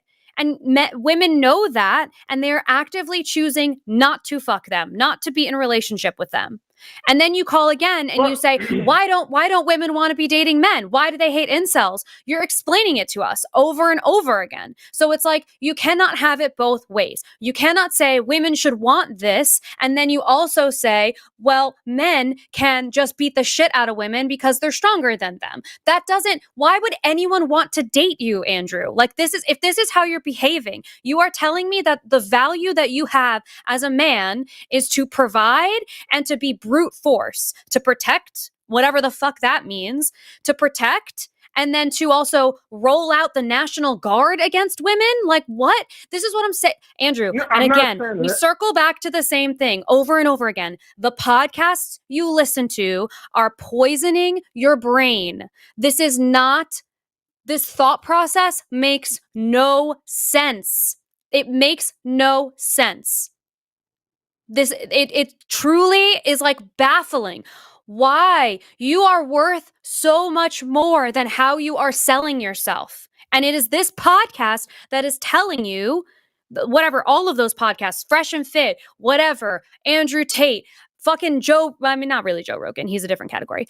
These are all of these men who are telling you that who you are is not showing emotion, brute force masculinity, having women be submissive to you. Like, why are you putting yourself in that position? Does that feel good to you? Like, that sounds like it sucks. Like, you're not allowed to express emotion and you just have to protect the house. You sound like a bodyguard and a sugar daddy. What? That sounds awful. Like, I would so much rather, and honestly, this is the reality of my life right now because my partner is bisexual. I would so much rather people be like, is her husband gay? Than people be like, wow, her husband has no personality and looks like he's going to punch a hole through the wall. That sounds fucking horrible. Well, Stop listening to those podcasts, Andrew. Stop. They are poisoning your brain. It doesn't make sense. You understand, Andrew, it doesn't make sense. It doesn't make sense to listen to men who are telling you, fuck women, they don't know anything, to try to get you to date women, to get you to be desirable to women. That makes no sense. Like, they're on the podcast calling women sluts and whores and whatever. And then they're like, they think that will help you be a big, strong man who's going to get girls. That makes no sense. Alyssa, do you think women do men wrong, period? Do you think women are, do they... Can you respond to anything she just said? If a man... Did you, Andrew, what did I say to you? Like, say back to me any amount of what I said to you. First. Well, you ranted for a very, very long time. I don't remember I know, just generally. Everything that you said, but you said that... Yeah. Generally. Yeah, you said that men should be better than just protectors, providers, and using brute force. That they should be more emotionally available. That's what you were saying. Sure. Okay. So yeah. People do each other wrong. People do each other wrong all the time. That does not mean we resort to calling each other's names, to fighting each other. We learn this in kindergarten. What we do instead is we have conversations. Yeah. We have conversations. I'm not That's what evolved people for... do. But you understand how it feels like that's what you're doing. Because when you feel backed into a corner about what masculinity is, which I understand, like, we're redefining it. It's building the plane while we fly it. So, like, I get that you're redefining it, like, in real time while living in this culture that is really, like, challenging to be masculine. Like, what that means is really hard to navigate. I hear that. I have empathy for that. But many times when you get backed into the corner of that conversation, you resort to, well, men are physically stronger, so women need them. And that's not... No. That's not why I was backed into a corner. No, most men, when it comes to emotional availability, most men who got girlfriends or husbands, they are emotionally available. Men don't just, every time their wives come home from work stressed out, they just disregard her. That's not true. It's usually like if it's a constant occurrence or an everyday occurrence, she comes home with a different problem. Then the men will start getting, kind of annoyed or whatever. But it's not just in the first instance. You when do not know grievance. anything. You do not know anybody who's dating. You have not dated enough to make statements like that. You do not know any married couples aside from your parents, maybe. Like, I desperately need you to stop just fucking asserting things, Andrew. Like, please just get some real world experience. Like, we're like, okay, listen. A lot of the times, like the problem that I have with when my partner does not ask follow-up questions, I'll be like, I'm having a really hard day, blah, blah, blah. And he's like, that sucks. Do you want a hug? And then that's the end of it. And it's like, you have kind of been there for me, but like the lack of follow-up and conversation can be really frustrating and isolating. And then, yes, it actually does make it to where the next day when you have a problem, it feels just as bad as the problem yesterday, because the yesterday problem never really started to even feel better, because all you got was a cursory, like, that sucks. I'm going to go back to doing what I was already doing. Like, you know what I mean? Like, that's why I said earlier, like, the follow-up, the follow-through, just to say, like, I'm here for you. Is there something I can take off your plate? Can I make life easier for you in some way? Like, that's all we're asking for. And like, when Alyssa is saying, like, men are better than just being protectors and everything. Like, men can be such nurturing fathers. Like, I have seen so much like footage from other cultures of like men being generally safe for like children to be around. Whereas in my culture here in America, it's kind of weird if a single guy especially, expresses too much interest in children. It's like, that's creepy and not okay. But like Palestinians, like, I have witnessed like strangers giving each other so much love. And like, because men can be nurturers, men can be like, strong, stable presences for their children, but also like change the diapers and be present. And that's the problem, is that these things have been placed into discrete, separate categories, like for men and women and like masculine and feminine. And you keep getting hung up on it, Andrew. You keep saying like, so you want men to be more like women. Like, no, I want everybody to be fully rounded human beings who are like just trying to show up for one another and I'm here for you. I'm here to show up for you. I'm here to take something off your plate, because I know that next time when I'm overwhelmed, you're going to get something off my plate. Like, just cooperative relationships is really all I'm asking for. And it's so sad how one-sided this is on such a broad cultural level, where women like initiate the majority of divorces because they realize after 10 years of being with a man and raising his children that she's been a single mother this whole time, and she might as well just go be by herself, because she's not getting the support she needs, whether that's with the children practically or her emotional support needs, because that's a very demanding position to be in, having children and having a job and all that kind of shit. And men just don't fucking bother. I think more men will start being more emotionally available when, when they. I'm sure that this problem with men will be solved when women change something. No, I'm waiting for it. Well, I'm saying men will be more. Men are going to change after women do something. It's women's fault, isn't it, Andrew? Every single fucking thing always comes back to it's women's fault somehow. No. Well, men and women date each other. It's not always women's fault. I agree that. I'm saying that's what you do. Yeah, it's also, I think sometimes y'all always blame the men. I think that we, there's some balance there. Like men are in the government making terrible decisions for us and our bodies that affect us. So like, why shouldn't I blame those men? I don't think that it's like, well, they're doing what women vote for. Like, women are the overwhelming majority of the voters. So if they vote for policies that they think is going to be good. You know what the word overwhelming majority means? Okay, I've seen a lot of this week.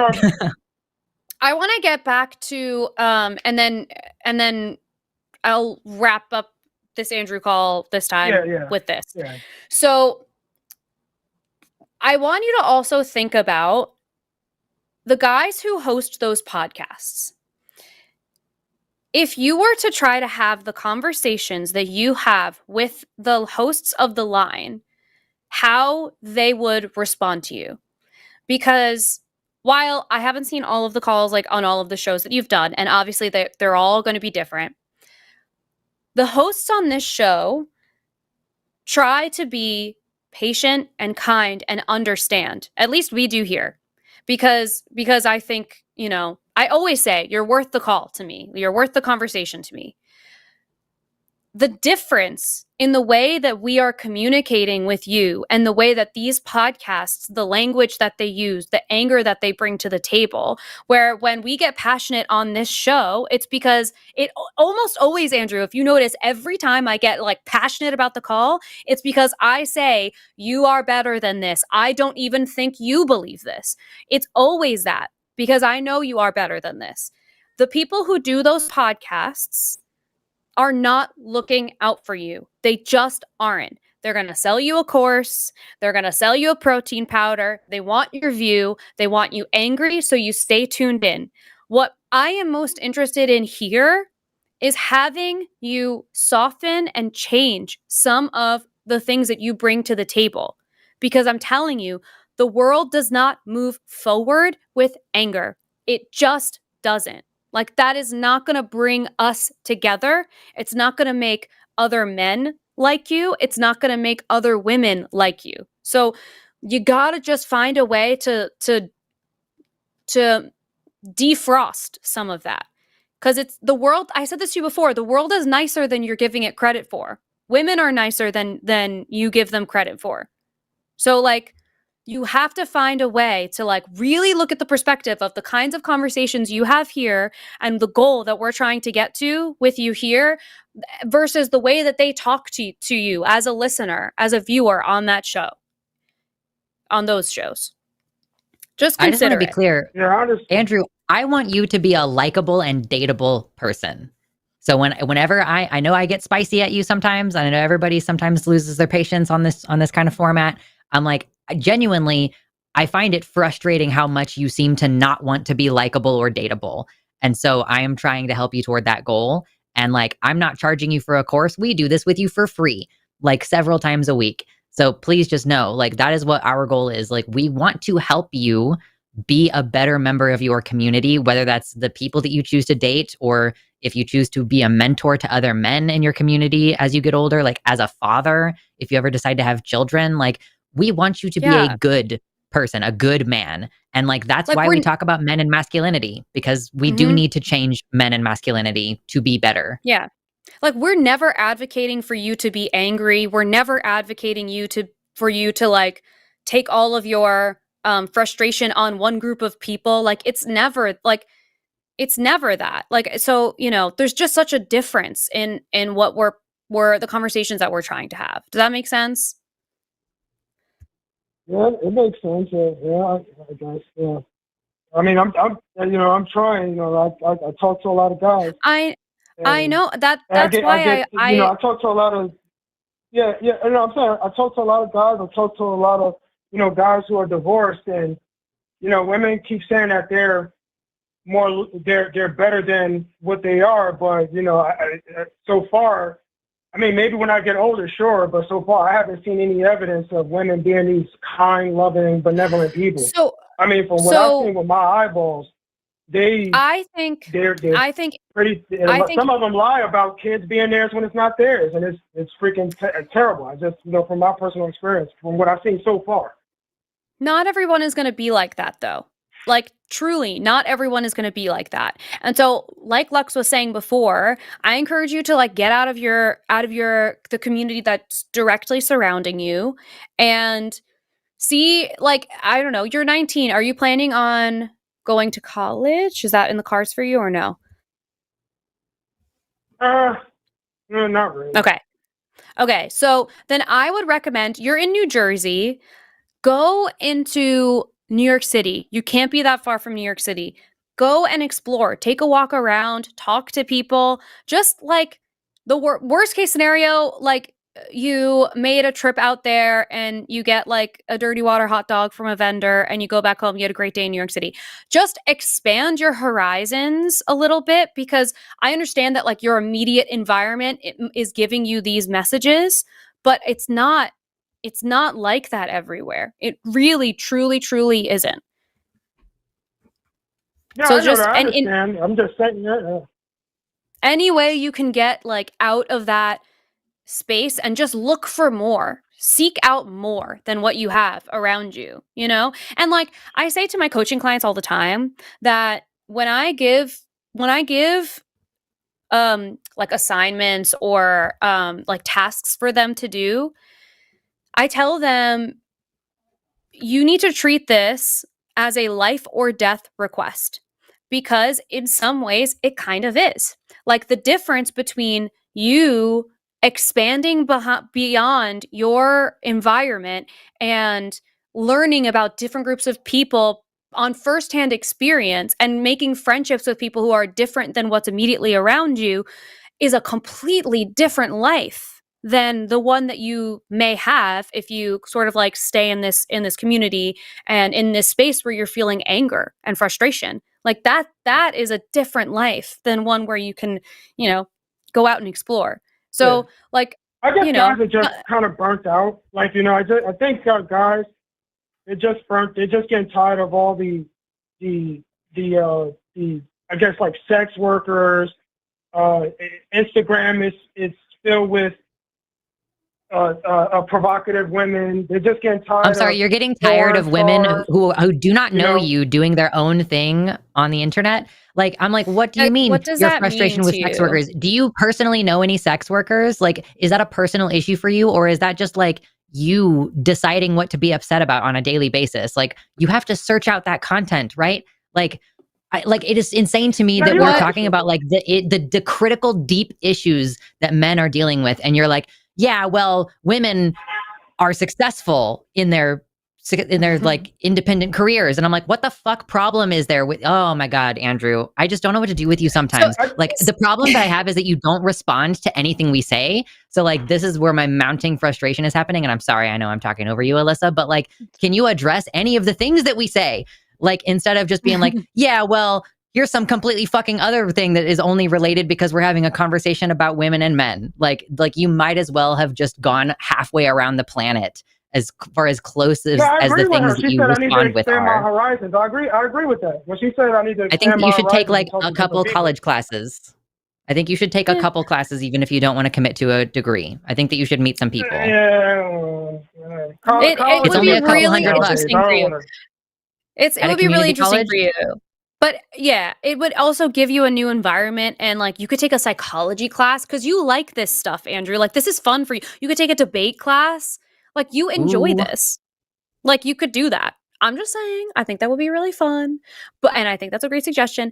But when you say men are getting tired of sex workers, women on the internet being like, I'm assuming, you know, sexy, promiscuous, whatever, what does that mean to you? Like what is that signaling to you that's making you feel tired? Well, I can't speak for all men. Let's just get that out the way. I can't speak for all men. But yeah, what does it mean to you? Yeah, they're looking for like pure, like women who are pure, kind of not like, oh, they're former sex workers or they're former, you know, they got Are you speaking for yourself or whatever? Because I think you just said they feel like. I just want to make sure you're speaking for yourself. Like you just, at one point you said, I can't speak for all men, but then you say they are frustrated by, like, okay, so what Alyssa's direct question is, what is it about seeing successful sex workers on Instagram that makes you feel tired? Well, you just get tired of seeing it. You don't even got to search for it. You can just open up Instagram and when you go to on Facebook or whatever, you open up your feed and you're just scrolling through. But why does it bother you? Like, is it because they are they're in control of their sexuality and they're putting it on display? Is it because they are really successful? Like, what is it? It just goes against. They're just not modest. It just goes against my religious beliefs. Your beliefs. And it just gives Okay. me like an yeah, it just Why don't And you that's volunteer at your okay. it just church? gives me an ick. And you will meet a woman who has the same Hmm? values as you, Andrew. You Yeah. go volunteer for church or like show up to like the soup kitchen or Yeah, something yeah. like that, because there are women who have the same religious convictions as you. There are women who are saving themselves for marriage. So it's really like difficult to have this conversation with you where it's like are you Yeah, just yeah. trying to make prescriptive statements about like large groups of people? Because there are plenty of individual situations where like you can be successful. There are like, it's not even a small number of women who share the same values as you. Like there are so many Black women who subscribe to that belief system and who are voluntarily celibate, who are not dating because of the drama that men bring into their lives. So like if you want one of those women, what you need to be prepared for is to bring her a peaceful environment and support her in pursuing what she wants to do. And that is, again, you're picking a woman who wants to do the same things that you want to do. So what are you going to do? Get involved in the church, commit yourself to being a good father, support your woman so that she can raise your children. Like you can live that traditional Yeah. lifestyle. There are women who want to be Yeah. supported by a man. That's what I plan Yeah, on just like- doing. I do appreciate y'all just don't- taking my call, though. Yeah, just don't worry about what other people are doing. They will find a partner that works for them, and you will find a partner that works for you. You know, it's like you'll find them. You just can't look for them in the same space. They're not going to exist in the same I want space. to find most a wife, likely. not a partner. I want a wife. I don't like that little partner. Yeah, sure. Yeah, whatever. Doesn't matter. I mean, that's probably part of the problem is that you don't view your partner as like an equal in an partner. equal relationship. Yeah, like your Yeah. partner in life. So, you know, if you're going to view it as I'm the husband and you're the wife and we have discrete roles and you cannot ever act the other way, otherwise suddenly you are compromising your fundamental gender role. Like women, even women who appreciate traditional roles are still going to find it really frustrating if you never change the diapers. Yeah. Just for example's Yeah, sake. yeah. Fair enough. Yeah. Yeah. All right, All right, Alyssa, all right, Andrew. I'm sorry, I didn't get your name. I'm Luxander. Thanks, Andrew. Oh, Luxander. Yep. Thank you, Thank you. Andrew. Have a good rest of your night. Bye. You too. Thank you. Appreciate it. You too. Sorry, guys. I will always take an Andrew call. I just feel just like so that we will. all understand, he did not know what Jim Crow was. He is a 19-year-old Black man in America who did not know what Jim Crow was when Javon was trying to talk to him about it. But that's not like his fault. Like that's Public like, education system. But I'm just saying that's the level of ignorance that we're working with. Right. So that's what, when that person was called, that person who called in who said like whatever about like how we victimize ourselves, blah blah blah. I saw someone recently who was doing a debate with Candace Owens, and she said something about like women wanting to be a victim, like a similar thing. And the person who was responding to her said, I don't believe in victimhood, but I do believe in a lack of information and ignorance, because that's like what happens. So like when Andrew's calling, it does sort of feel like a victim-y conversation, but what it actually is a lack of information. Like it's, so, you know, that's why I'm saying like it bothers me less that like, you know, we're having a conversation and there's pieces of the background that are just so missing for him, because then at least like gives color to the situation. It's like, oh, you're not like a hateful person. Obviously, he's not a hateful person. I think it feels obvious to me. He's just doesn't have all of the information yet. And he's 19, so he will hopefully get that information. And he's curious about getting other information because he calls these shows. Like a person who was fully sold and down the river of the manosphere would not call these shows. So like this is a person who has questions. Like, you know, and we have answers a lot of the time. So like I'm sorry, chat. We will keep taking your calls. The people who are earnestly shitty, like they mauled too fast. We've seen it a little bit. It's like, it's easier to see now that we do calling it now, where we're taking more explicitly political callers and we are managing to find a lot more like actually very oppositional people. But like, if you push somebody who is really, really dug in far enough, if you catch them in the kind of corners that we catch Andrew in sometimes, they'll just like start insulting you. Like I've witnessed it happen a couple of different times. They Yeah. just start getting loud and insulting you and interrupting you and laughing like a maniacal idiot. So yeah, I think that Andrew, honestly, we might be getting somewhere with him, even though it does sometimes feel like a reset. Like, yeah, I'm so glad that Javon had the chance to talk to him. Just like, I feel like he was like, okay, we need to have a moment, like as one black man to another, like, let's be real about like the reality of racism in this country. And like Andrew said something like he thinks it's acceptable to discriminate against black people just for being black. So like we are working with very, very dirty clay right now. We're trying to mold him, but we got to pick out the rocks and stick still. We're working on it. Yeah. So it's like when we're talking to someone who's like at that level of discovery, Yes. I have a hard time. Like I see some of the things that people are saying in the chat that like some of the things that Andrew has said that are like disturbing and hateful. I don't think that he believes those things. I truly don't. Maybe I'm being naive because I think if you are a person who really truly believes those things, why would you call into these shows over and over again? I just don't believe I don't think that he actually believes that stuff. But I don't know. I know a lot of people in the chat have also seen him on other calls where like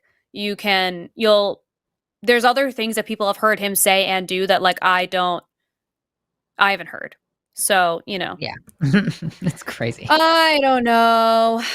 Like some of the stuff he said, like I'm seeing in the chat now, like I obviously didn't say that to, like I've never heard these things and it's like pretty bad. So I don't know, maybe I take back the hateful comment, but yeah. People who are like, Lux is too angry. You have not been sitting here through all of the Andrew calls. I'm like, I'm like in the background here and I'm like, I do not need to be producer God voice in this conversation. I'm letting my hosts do their job. Let the hosts do their job. I just had to sit through him saying so many insane fucking things over the last month. Anyway. Yeah, someone said he called me a whore during the body count call. You think he doesn't believe that? I don't think he knows what that means. I don't think he knows what that means. He is literally just regurgitating all of the manosphere shit. That is what he's doing. He doesn't, and we know that he's doing that because if you ask him a deeper question, he does not have the answer. So like we get even like a little bit below the surface and we end up sharing information that he didn't have. So like, no, I don't think that I don't think that he knows what he's saying. Like, I don't think he thinks I'm a whore in a way that where he doesn't respect my opinion or doesn't respect who I am as a person because he wouldn't keep calling if he felt that way. I don't know. I don't know. Maybe I'm wrong and I'm giving him way too much credit, but I mean, I don't want to it's not that I'm giving him credit. Like, obviously he says really horrible things, but I think there's just, I don't know. There's something there. I'm waiting for the breakthrough. He's just too young to completely give up on it and be like, there's nothing we can possibly do for him. Yeah. Like, let's give him a little bit more time. Maybe next week y'all want to like not take an Andrew call just to get like a breather because like obviously I was like, hey, no Andrew on Skeptalk last night. Yay. He didn't want to come and call in and talk to Andrew and or not Andrew, Jesus, Justin and Aaron, I guess. So but I know Chewed Gum is the one that he really likes to. He's in here every week basically. Yeah, for like months he's been here every week. So I just don't think, I don't know. I just don't think that he would, like I said, a person who's really sold down that river would not call a show like this. And so we have the opportunity to share enough information to pull him back to reality, even if it's not to like our side necessarily, bring him back to somewhere in a more neutral place. Like, I can't turn away at the opportunity. Like, this is one person, but he can influence his other friends. Like, if he has this information, at least like, less toxic. Yeah, like imagine how different his conversations will go now that he knows about Jim Crow laws that he didn't know before. Like in the future, when he has conversations and they do have, a theme around race in the United States, his context for it might be entirely different than all of his friends and all of his peers. So like, this is important. It is important. I know. I get it. People are saying I'm making excuses for him. Listen. I'm sorry. It's just what are we supposed to do? Tell all these people to fuck off and hope that they figure it out, and then we wait until they shoot up another school? Like, what is the alternative? Leave Andrew to go participate in the Manosphere shit? Like, that's not better to me. It's just not better to me. So, like, I'm sorry. I don't buy. I think, honestly, chat, I love you. This is a tough love moment. I think it's kind of bullshit because we are supposed to be a community of people that is reaching for the better good. And you guys are all turning your backs on a person who is willing to have the conversation. Like, Andrew Tate is not willing to have the conversation. So I am willing to have that conversation with another person who's willing to do it. Sorry. Like, that doesn't mean he's gonna, like, say everything right all the time. Obviously, he's gonna say offensive shit. Obviously. But, like, I'm just not. I think it's honestly like perhaps a moment of reflection for some of the people in the chat. Because, like, truly, what is the goal that you're trying to achieve by telling this guy to fuck off? Yeah. So, and even if it's not about Andrew, it's about the people who are gonna like see the clips later. Yes. Maybe they're gonna believe something that he believes, and they will be less obstinate than Andrew. Maybe people who believe the same things Andrew believes are gonna be frustrated by the fact that he does not seem convinced by our very convincing arguments. So, like, this goes beyond just Andrew. Totally. Okay. Do we want to take sorry, one or two more calls before we wrap? Sure. Yeah. Up to you. Okay. Oh, I guess there's one that actually does have something to do with me. So. Oh, okay. This is 7-5. Yeah, like I don't know. I was just like, oh, that one just jumped out. Yeah, let's do it. Okay. Let's pull in Tulip. That is the sweetest name. Hi, Tulip. Oh. Hi, how are the two of you doing? We're good. How are you? I am quite well. The weather here has been rainy, but sometimes one of those nice, rainy, depressing days can always be a bit of a palate cleanser. Yeah, I love healing. It's healing. I love it. Please share your topic with us today. It looks super interesting. Okay, so my topic has been one that's been on my mind for a while. It was a toss-up between calling in here or calling in on the Transatlantic call-in show on Thursdays. But I am working Thursdays, and I happen to catch you tonight.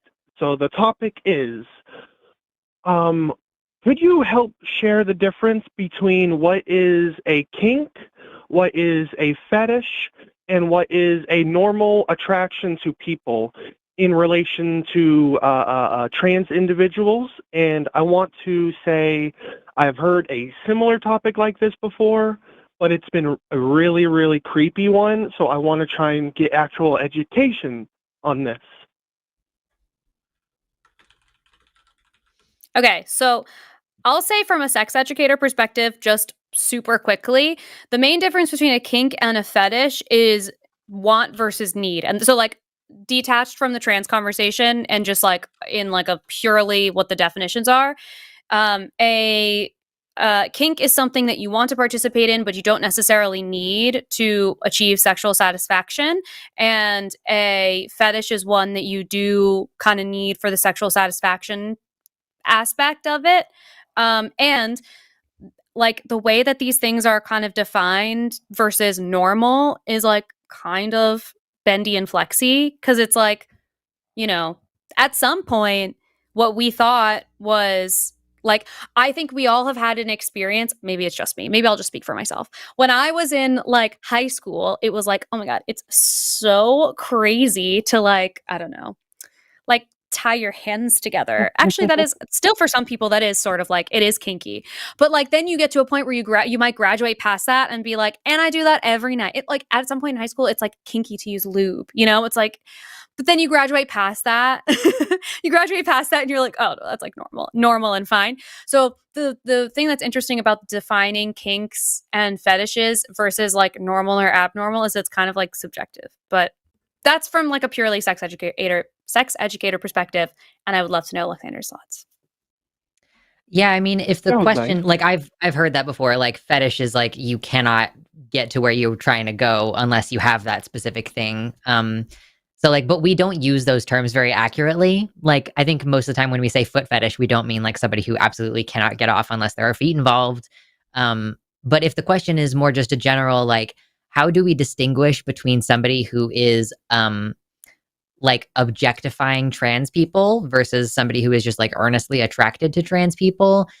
I mean, obviously that is going to be like a case by case kind of having to determine a thing. But I think that a lot of the time it has to do with the sorts of objectification, and particularly the sorts of objectification that run counter to the human experience of being trans. Like in particular, the chaser culture toward transgender women, being that it is often so oriented around her genitals, and like not only her genitals, but wanting her to use her genitals in a way that is normative for a man to do. So these are straight men who are like, I want a trans woman with a big D to top me.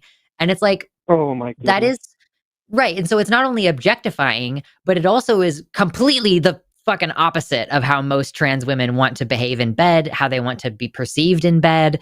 And so for me, that's where it becomes like a level of like fetishization or inappropriate chaser kind of behavior, is like all of these heteronormative assumptions that go into trans people, that like are imposed on trans people's bodies, where a lot of us are like, not only do we not want to use our genitals in the way that you assume we would, but maybe we don't even want you to touch them at all. Like maybe we don't want to involve that part of our body at all, much less use it in that way. So that's what I typically assume is like the problem with the way that people perceive trans bodies with regards to sex. Like this is my argument for like why I think it's discriminatory to just straight up say you won't date anyone who's trans, because I think that that's predicated on a lot of assumptions and is not really like a well-informed, calculated decision about like what you actually want to do sexually, you know? Yeah. And to go a little bit further along with that point, as a, I don't know, gender fucked, I guess, individual myself, like whenever I am trying to consume adult material that kind of reflects who I am as a person, I guess from experience, it's able to see what is like a genuine type of adult content versus a more fetish geared adult content. And like the fetish side of that, where they're trying to objectify a trans person's body in a way they might not want, or say even monetize a trans person's body in kind of that fashion, it's just quite off-putting. And thank you very much, Alyssa. That was basically the A's, B's, and C's of what I needed to hear in relation to the kink fetish divide. You got it.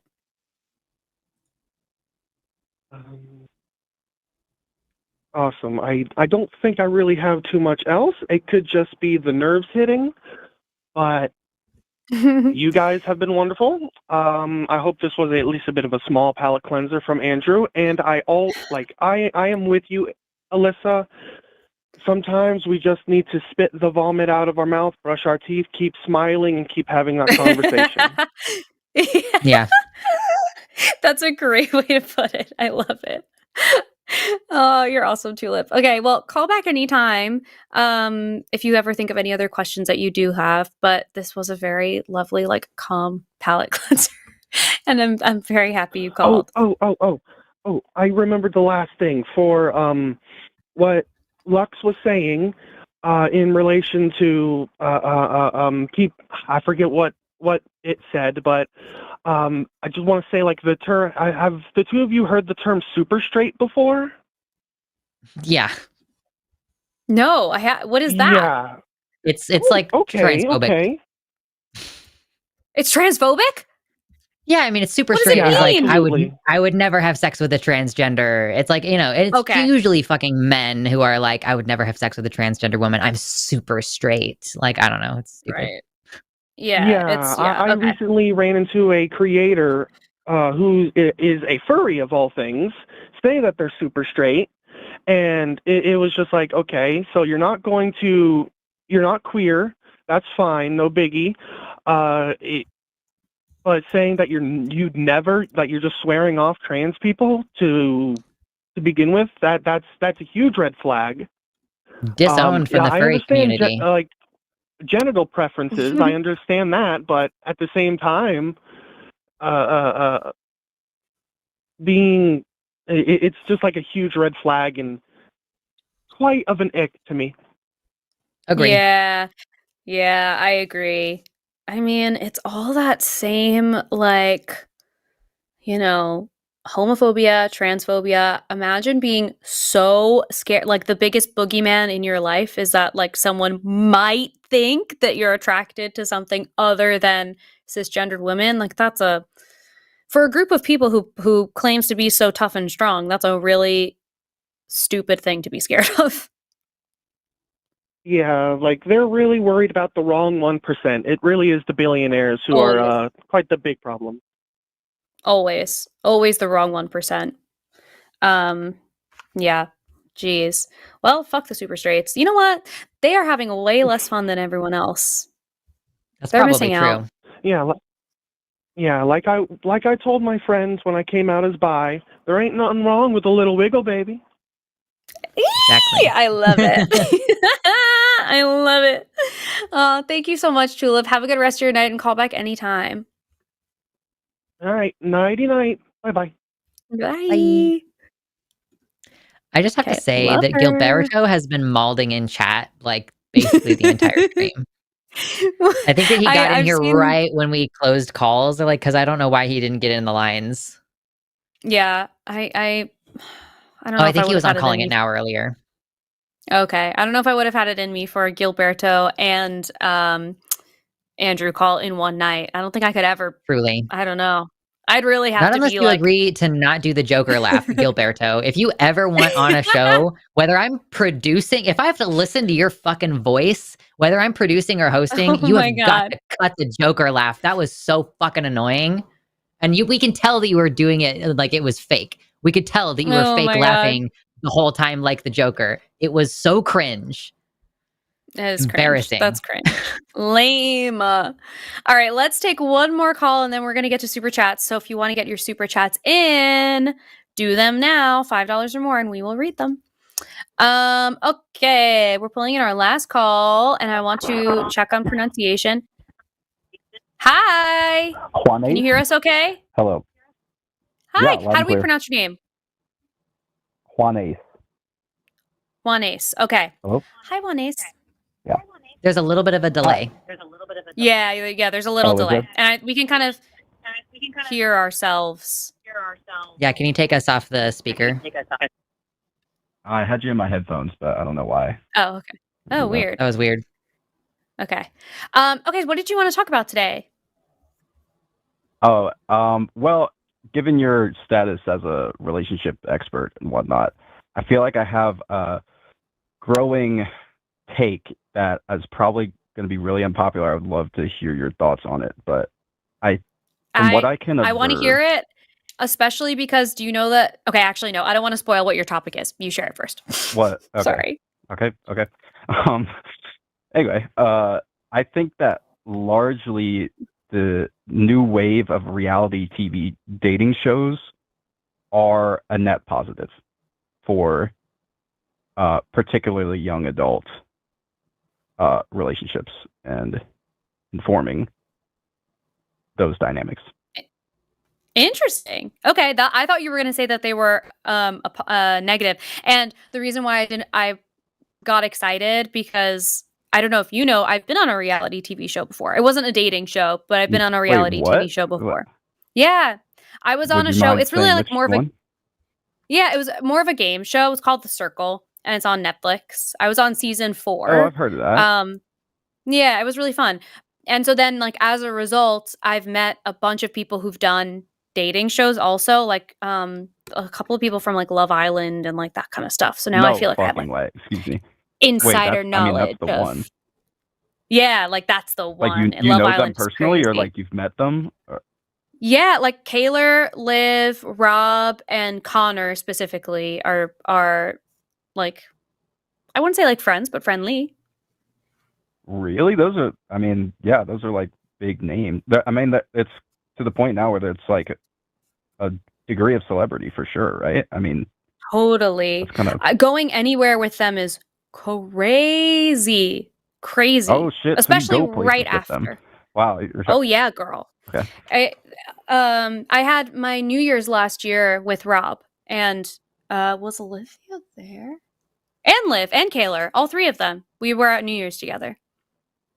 What? All right. Yeah, girl. That's pretty cool. I mean, even it feels weird even saying that because like I don't know these fucking people. They're on TV, and to be honest, there's not much to Love Island itself. It's not like they, Yeah. survived on a desert island for like 40 days or whatever. You know what I mean? Like, Right. I guess that's kind of the way things are now. But I guess so. Yeah, you'll definitely have a more probably informed perspective on this than me. But like, what do you think? First of all, did you watch their season? I watched like the first 2 episodes of it, and then I felt kind of weird about it because I met them first. And also, Love Island, I have a hard time watching because it's so many episodes. Lux, do you know it's like most days of the week, and every episode is like an hour. It's like, I can't commit.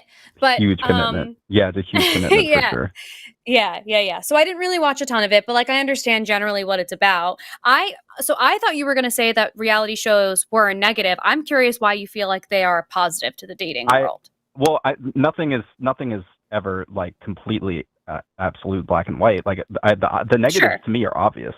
I'm sure, like in talking to your celebrity friends, whatever it is you guys do, that they'll tell you like how how bad some of the aspects of being on it are. I was thinking more about basically here's the first premise. I want to see if you agree with it. It's going to be hard because you haven't watched all of it, but I think it's good to have a well-regulated situation and very transparent and publicly visible space to let those types of very intimate dynamics play out so that young people can see them. And I would say just considering the like counterfactual, like if that doesn't exist, I mean it didn't exist when I was really growing up, and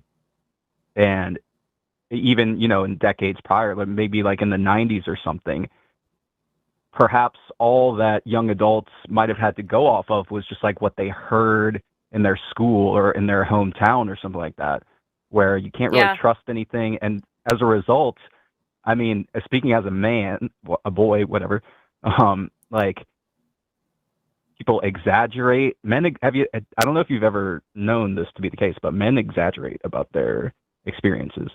Not only that, they might. That's crazy. No, I know. I wouldn't blame you for not believing that because it's pretty out there. But revelation. Anyway, all this to say, like, what do you think about how and there's at least some accountability for like outwardly toxic kind of behavior and the backlash that'll be engendered by any negative or like definitely like abusive behavior. People will lose fans, people receive massive amounts of hate online, which is bad, but that's definitely a negative reinforcement, right? Yeah. I just want to say something real quick because I know that you have so much more experience with this, Alyssa, but I just want to say, like, doesn't this also sometimes incentivize bullshit behavior though? Like, because people who are on the dating show are not on the dating show to date. Because I follow a guy called Mike MGTV. He's done some reality TV and he talks about this experience of like, sometimes people do messy dramatic, embarrassing things on reality television, because everybody's here to make a good show. Like, everybody's here to make money Yeah. or be able to jump off of this onto a new project later. Like, this is the foot in the door to getting in the industry or whatever. So I don't know Talking about that it Alyssa's is. friends right now. So I don't know if this is accurate, like, to what relationships are really like, in a way that it could be beneficial or negative, really. So I'll say okay. a weird thing happens. My God, hello. Again, this is when I turn into a pumpkin and my words start like slurring and I don't make sense anymore.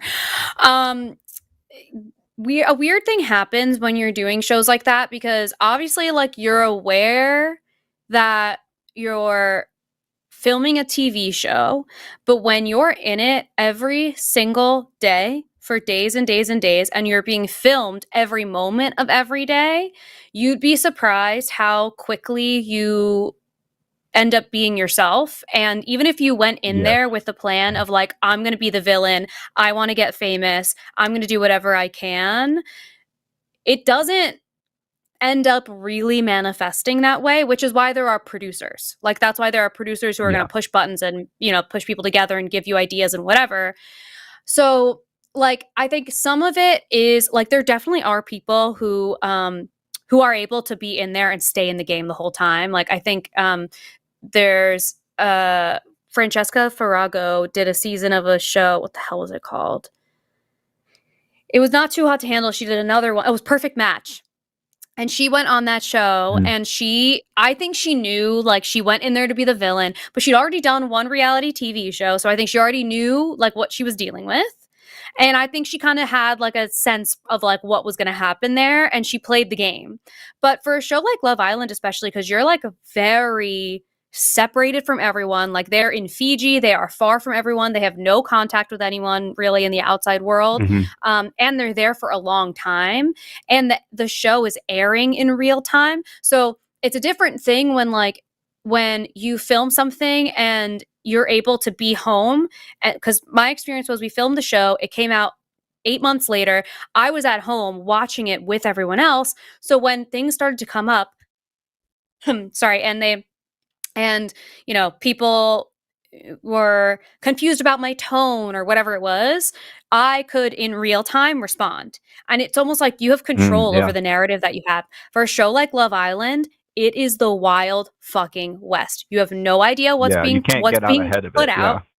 Yeah, you have no idea what the narrative is. So, like, you come out into the world. So, like, Connor, of the group, I think Connor is the one that I'm closer to, and his experience, I didn't watch, like, I don't know all of it. He had a kind of, like, rough experience and, like, had a shitty reputation. Connor is the first of all, I don't even know man. if I would say that. Maybe that's his perception, which is really interesting. But, like, yeah, first of all, he was there for like 2 minutes, but not to be mean, but, like, anyway, like, he I think he has, like, again, this is where it's down to, like, individual interpretation of any show or anything. I thought he came across, like, pretty normal. Yeah, he is I've normal. also seen his, like, cooking TikToks, which is, anyway. Yeah. But so if I could, all right. So I agree that, all right. Let's put aside now for like what the actual contestants' intentions are. Yeah, because we're doing it from the viewer, right? The contestants.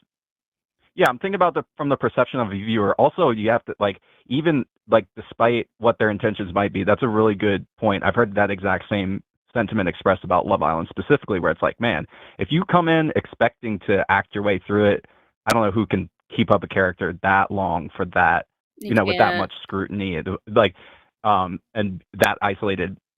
So that would be a tough thing to do. But regardless, it does get edited. There's a huge amount of editorial discretion that goes into condensing 24 hours worth of footage into 1 hour for every night. So it can be even, like, dependent of what your intentions are, like how you come across on the show, like whatever you're edited. I don't know if maybe that's your experience on your show as well. To some, mine was like, okay, mine was more of a game show, so, like, there wasn't really that much. But I think so. I think for the viewer, I think that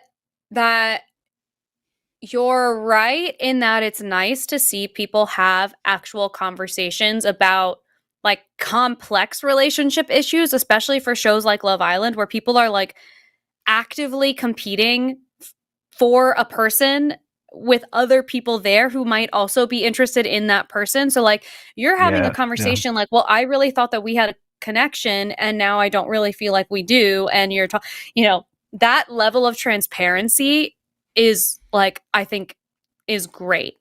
We've had this conversation on our podcast before about love on the spectrum, which I have a lot of like thoughts on. I don't like totally buy that's being ethically made, but that's a whole other thing. I haven't seen that one. The value, it's really interesting, but it's also like the people who are on it are on like various degrees of the autism spectrum, or I guess I don't know if it's just autism or just like or neurodivergent, but anyways, they're on a spectrum, and so they have different levels of like capability, really. So I don't know how ethical all of it is. I'm a little suspect. However, my one takeaway from it is I loved seeing people have clear, honest conversations, because when you are not participating in like what the social norm of what a conversation should look like for a relationship, and you cut down, like you kind of trim the fat into like, what I actually want to say is I was really interested in you, and then you did something weird when you were eating potato chips, and now I'm not interested in you and I'm sorry. And that's it. And you see those conversations take place where like it's very cut and dry, like not as trivial about potato chips, but it's very cut and dry, and they just say what they feel. And that, oh my God, if everyone could be that clear, everyone's relationships would be so much easier. And so like similarly, Wait, I think with something like thing, or like it's displayed a lot in Love on the Spectrum, because there's like a different social awareness and like a different like filter available for, but like, yes, for those that folks, is what we are but... like.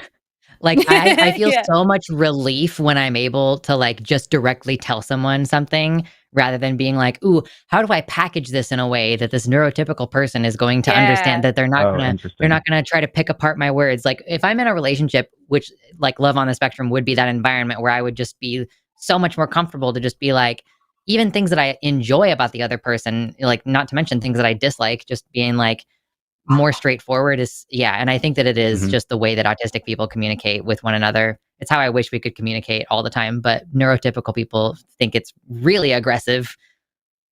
I'm gonna have to watch that like for sure. Yeah, like so it's that, and that type of, I loved seeing that modeled. So even for like Love Island, you're seeing conversations being modeled that you might not be on the inside of. So I think you're right. Like there is some benefit to it. The only thing is like obviously producer intervention, and you're also seeing people have conversations and they might be like totally nuts and toxic and whatever, and like so we don't really know. But I think generally it is nice to see, because like when you think about the early 2000s dating shows, like I don't know how old you are, so I don't know if you would remember a show like Next. No. Did you remember that? Oh my God. I mean, did you watch that? I don't think I was old enough, but like I've never been into reality TV though. Oh my gosh. Okay. So there was a show on MTV. You should go on YouTube and look it up because it's crazy. And it's called Next. And it would be these people on a bus, and they would walk out. Arden watched Next. Arden loves reality TV. I love it. And it was like all of the contestants would walk out of the bus, and then the person who they were trying to date would say next if they didn't want to date them. But they would make these people like caricatures. So they would be like, Alyssa is 5'1" and 125 pounds, and she only eats chicken nuggets. And it's like that.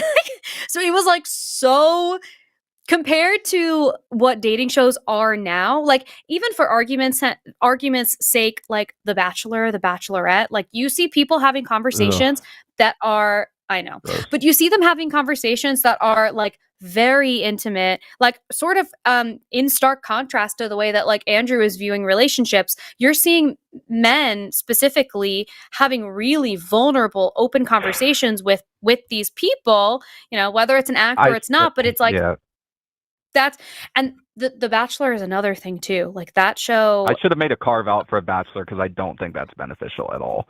I don't know why. I think And that's like one of the most popular ones. I should I have think of that as like clarified. the I classic. know. Yeah. I'm just. Yeah, that's the classic. I mean, they have All right, well, one what do you think person about that dating then? like 30.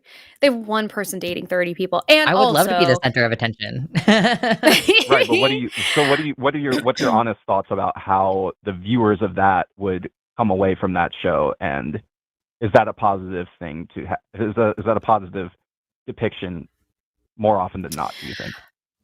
I think it depends on like the viewers like the way that they're processing it, because there's a way you can process it where you can say like you know, these are people who are having open and honest conversations, and that's really nice. And then there's another way you could look at it and Wait, you're on like, The Bachelor? well, I don't know. I guess I don't know. I haven't What? watched it in a really long time. Okay. I haven't watched it in a really long time.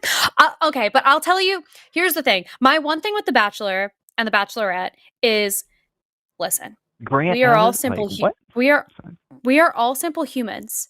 If you flew me out to a beautiful vineyard, you got me a little bit drunk, you had a gorgeous person in front of me, there was like a symphony playing next, yeah, I'd fall in love too in 5 minutes. Like they set the scene in such a like, you know, it's so much producer manipulation on The Bachelor. So like, you know, I think that plays a heavy hand in that show, and they do crazy things. Like they film like very like if you're ever seeing a scene in The Bachelor and it's nighttime, they're most likely filming in the dead of night, like dead of night, like starting to shoot at 11 p.m. Like the first night that you watch on The Bachelor, they always shoot at 11 p.m., which is why when you get to the end, you see like the sun coming up. So these are people who are sleep deprived, drunk, nervous, and on a show for the first time. It's like drama heaven. But Yeah. I don't know. I think that there's value in all of it, but I don't think that there's like less value in The Bachelorette than there is Love Island. But this is also coming from a person who has not watched. I haven't watched a lot of either of those I was shows. agreeing so like, much until that point. That's just I just tell me what you feel like the difference is, because I'm asking out of ignorance. What's Okay, like what do you feel like we is the don't have major to- difference? What am I missing? First of all, the fact that you need to like finish your friends like Love Island season. The fact that your curiosity hasn't gotten the better view in that regard is like really something.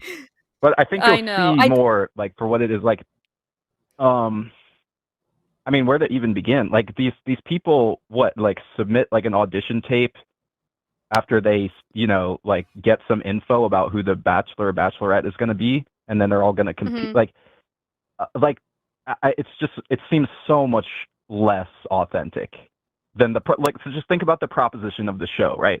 For Love Island, hey, I'm, you know, a hot mid-20s-year-old, and I'm going to go on a tropical island, be with other hot, you know, mid-20-year-olds who I've never met before, and I'll see what happens. Crack on. And if we you know, if we crack on, we crack on. If not. But this is just like, oh, there's this one person who's going to be on this reality TV show. Let me, you know, uproot my life and go try to woo them. So, which will end in what's the word? End in matrimony. That's unhinged. Yeah, I know. It is. It totally is. It totally is. I don't think. Yeah, I mean, like the whole concept I'm not trying is to crazy. prescribe like just my own opinions on it. It's just like I think if you just were to have like if you had never seen either show and you just saw a description of either one and someone asked you to choose between the two, which do you think will give viewers a healthier view of relationships? Like, what would it be? I think it's all bad, honestly. Well, no, I don't think it's all bad. Oh my god, now it's all bad. I think The Bachelor. No, I think The Bachelor. You're right. It's crazy that they're in it for marriage, and also, you want to know some real tea? When most of the people put in their first application for the show, the application and like the initial video, two things: the NDA that you sign ahead of time before they even accept your application is a $5 million fine if you violate their NDA. So that's crazy. The other thing with The Bachelor and Bachelorette is most of the people who apply, like in their initial application, don't know who they're applying for. They don't know who the Bachelor or Bachelorette is when they are applying. Okay. Because when you What? hear the announcement of, okay, the next Bachelorette is blah blah blah, they're gonna film and they're gonna air it in January. They have to cast that. There's a lot of people they cast for, so they cast it for like weeks, months. So they have to start casting way ahead of when they shoot, and they need to have time to shoot and they need to have time to edit. So they're going to announce a show that's going to air in January. They're going to announce it in like November. That show's already shot. Yeah. Yeah. So Wait, people but, are okay. applying. People are applying before they know who it is. That's even worse. I know, it is worse. It is worse. Okay, but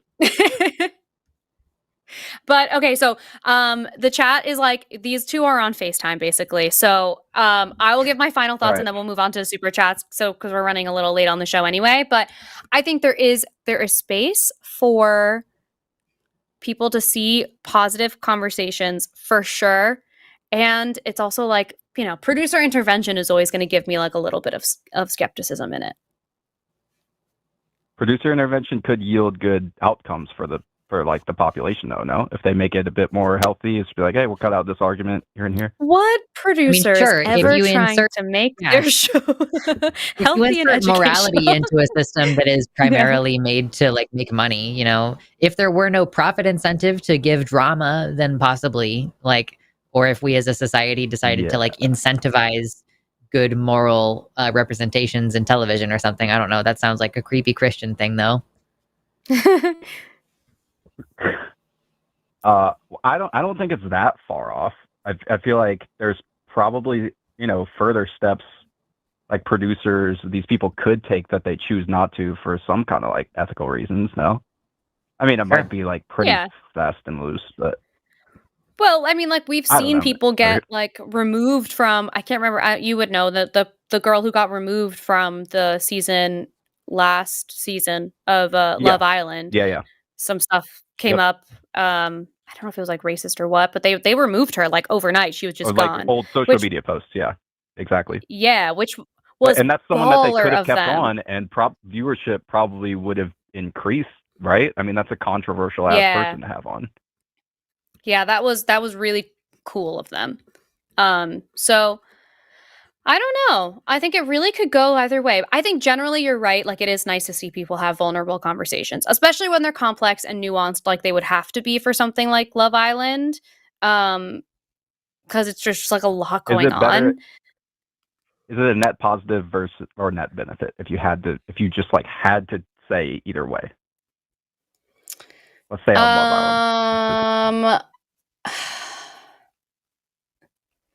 I guess net positive to neutral. I don't think it's a net negative at all, but I think it leans more neutral, but there definitely are some positives because it is nice to see people have conversations that are like real people having real conversations about their relationships. And especially for men who need to see vulnerability put on display. Like I know like Rob cried a bunch in his season and Kaylor cried a bunch in her season. Like that stuff is like poor Kaylor. At least you know about that. That's please. She had a time. But yeah, like so I think that parts of that are helpful and also a little bit of like, caution because it's all producer stuff. But if you're like a balanced watcher, like if you have that level of like discernment when you watch, I think it is positive. Yeah, for sure. Like Andrew said earlier, how it's like, when dudes will get over their woman or whatever, they'll just like really pissed or talk about. But there's like this dude who like this last season was like crying over this girl, ended up getting back with her. They won the show. That was on the UK version this past year. Yeah. So there's some examples of like really and I'm telling you, like that's really not common to see on such a big platform. And that's like the pinnacle of like, hot 20-year-olds like getting with each other. That's what all these, the incel dudes like want ostensibly. And you have something like that, like a dude's crying. It's vulnerable. His vulnerability actually ends up paying off. I don't know. Pretty good. Yeah. Didn't have that probably 20 years ago. And I'm going to tell. I'm just a big Love Island stan at the end of the day. So it's fine. I'm going to tell them about this call. I'm going to say we had someone call in and they were talking about Love Island and they think it's a net positive, and I'm going to see what they say. Also, just a good conversation starter for most like girls of this age because all of them have seen it. But yeah. Oh, Anyway. for sure. You're a hit with the girls. I know it. Well, strictly due to Love Island. But no, Yeah, I'm sure exactly. that's not true. Thank you so much for calling. We really, really appreciate it. Yeah, thank you. And have a good rest of your night. You too. Thanks, guys. Bye. Bye. That was fun. Okay. I'm glad we that you are were able to bring some EP. personal experience to it. Yeah. It's funny to talk about Love Island, and I'm like, oh, I have so much personal experience with Love Island. Not so much because I haven't watched it, but like the personal side of it is interesting. But, you know, TV is weird. TV is strange. Okay, let's do Agreed. super chats. We're getting EP. It's time to go to sleep. We have I have to cook dinner like after this, 2.5 pages of super chats, FYI. So you probably don't want to Let's spend keep it too moving. long on any individual one. Okay. All right. Let's $5 go. from Perfectly Fluid. Any bets on how long it takes Andrew to call in? It was immediately. Pretty quick. Yeah. Thank you for 5 Canadian from Untitled Final V2 this version. # Team Lux. Thank you. Yay. $5 from Joshua Everett. I'm Luxander and I will karate you in the teeth. # catchphrase for Lux. Ah. Did it. Have you been standing this whole time? Yeah, I have a standing desk. I prefer to stand when I'm doing shows. It lets me Wow. move around a lot more. Wow. Yeah. Okay, cool. Okay, continue. Sorry. It's convenient. Thank you for 5 Canadian from Untitled Final V2 this version. # Team Voldemort 10. I do not agree. I put up the cross. I there's a word. I abjure you. Okay, that's a good word. That one's for Arden. $5. Love it. $5 from Sarah Talks Podcast. Thank you both. I always feel better after calling chewed gum. Thank you for calling. You know what's really funny is you were like trying to think of a name that's like a name that Sarah would be the opposite of, and I was like, Sarah is actually the name in my life of like that's I've only known bad Sarahs. I'm like it's the name that I think of when I'm like person I don't want to talk to anymore. Sarah. Thank you for $5 from the Bastille. Hi. No shade on that, Sarah, though. That Sarah is fine. That Sarah's perfect. We love her. Yeah, she's perfect. $5 from Ekta Fool. God belief doesn't make you good. It can be a cradle for goodness, just as it can be extremely effective camouflage for evil. Period. Yes, agreed. True. Interesting, $7.83 from the Bastille. Thank you. Says, if someone asks what is a woman, we should then ask what is a man. I like to say you should try talking to one. Ooh, that's good. Yeah. £5 from Yes. Okay. £5 from Jessica, the most unique doo-doo McButtface. Jimmy said he would give me a Switch 2 for SAGs. Getting mine on Thursday. Worth it. Please don't ruin it with letting Andrew or Gilberto on. # love you soon. I don't know what this means, but okay. Nope. That's what I get for not watching Calling It Now. I had other shit going on. Thank you for $10 from the Atheist Mechanic, who says, Andrew, communicating in any relationship is key. Being an incel has taught you some horrid things. Yeah, and Andrew is like, I don't even talk to my family. I don't even like talking to my... It's like, oh, okay, so you just don't socialize at all. Great. Also, I'm sorry that was in here. But to the person in chat who's like, Lux, it's rebuke. Yeah, I see you already responded. But yes, that is a True Blood reference. Thank you. I was listening. Yeah. 5 Canadian dollars from Andaris Rosethorn. Rosethorn, I hope I said that right. Next time someone's talking to Andrew, New Jersey, I would love to know what his deep values are. 2 or 3 things he uses to inform his decisions and opinions. That's a great question. We'll keep that in mind. He seems to know what he's against. What is he for? Yeah. That's a good question. Yeah. Thank you for another $10 from the Atheist Mechanic, who says, yes, Andrew, Christianity has ruined a lot in this world. Mind blown. Yeah. $10 from Mr. Boricua 10. Jessica Rabbit is a cheater. I can't fuck with that. Literally caught playing patty cake with another. Use your imagination for that, given the dialogue in that scene. That's so funny. Jessica Rabbit is asexual. We stan an asexual hottie. I love it. I love it. She's with Roger because he makes her laugh. Anyway. It's so cute. Thank you for the $8 from Hank who says, men absolutely do need to cry. Every time Andrew calls the line, I want to sob. Dude doesn't need man classes. He needs human classes. True. I feel so bad for him, honestly. I know. $10 from Shay S. Andrew has somehow gotten worse after all of these conversations. His incel tears just get more salty. # Team Bandrew. I don't think he's gotten worse. I don't think he's gotten worse either. Thank you for $5 from Perfectly Flawed, who says, Andrew, those guys at the bar also start crying after like 5 beers, and we need to make it okay to do it without the beer. True. Yeah. Have you ever seen those guys at the end of a rough night? You know, they're not keeping it together. No. $10 from the Atheist Mechanic. Andrew, the concept of today is emotional maturity. Learn it, put it to practice, and be a better person. True. I hope so. Oh, that's a sick turtle picture. Thank you for $5 from Alyssa, who says, mamas don't let your babies grow up to be Andrews. True. God, I mean, to some extent, there's only so much you can do, but seriously, be involved in your son's lives. Yeah. $5 from Quantum Chaos. I think Andrew from New Jersey has outlived his usefulness. He's made it clear he is not a serious person to be taken seriously. # Bandrew. Also, hi, Lux and Alyssa.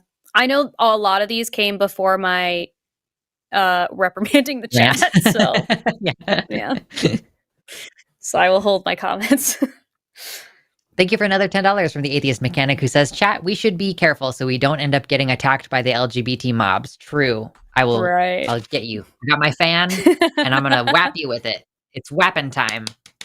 Whapping time. $5 from Perfectly Fluid. Can we assign Andrew homework like you have to read mutual aid and then take a test before you call back? I've tried before to say, I really would like you to listen to this call again before you call back, and I don't think he does.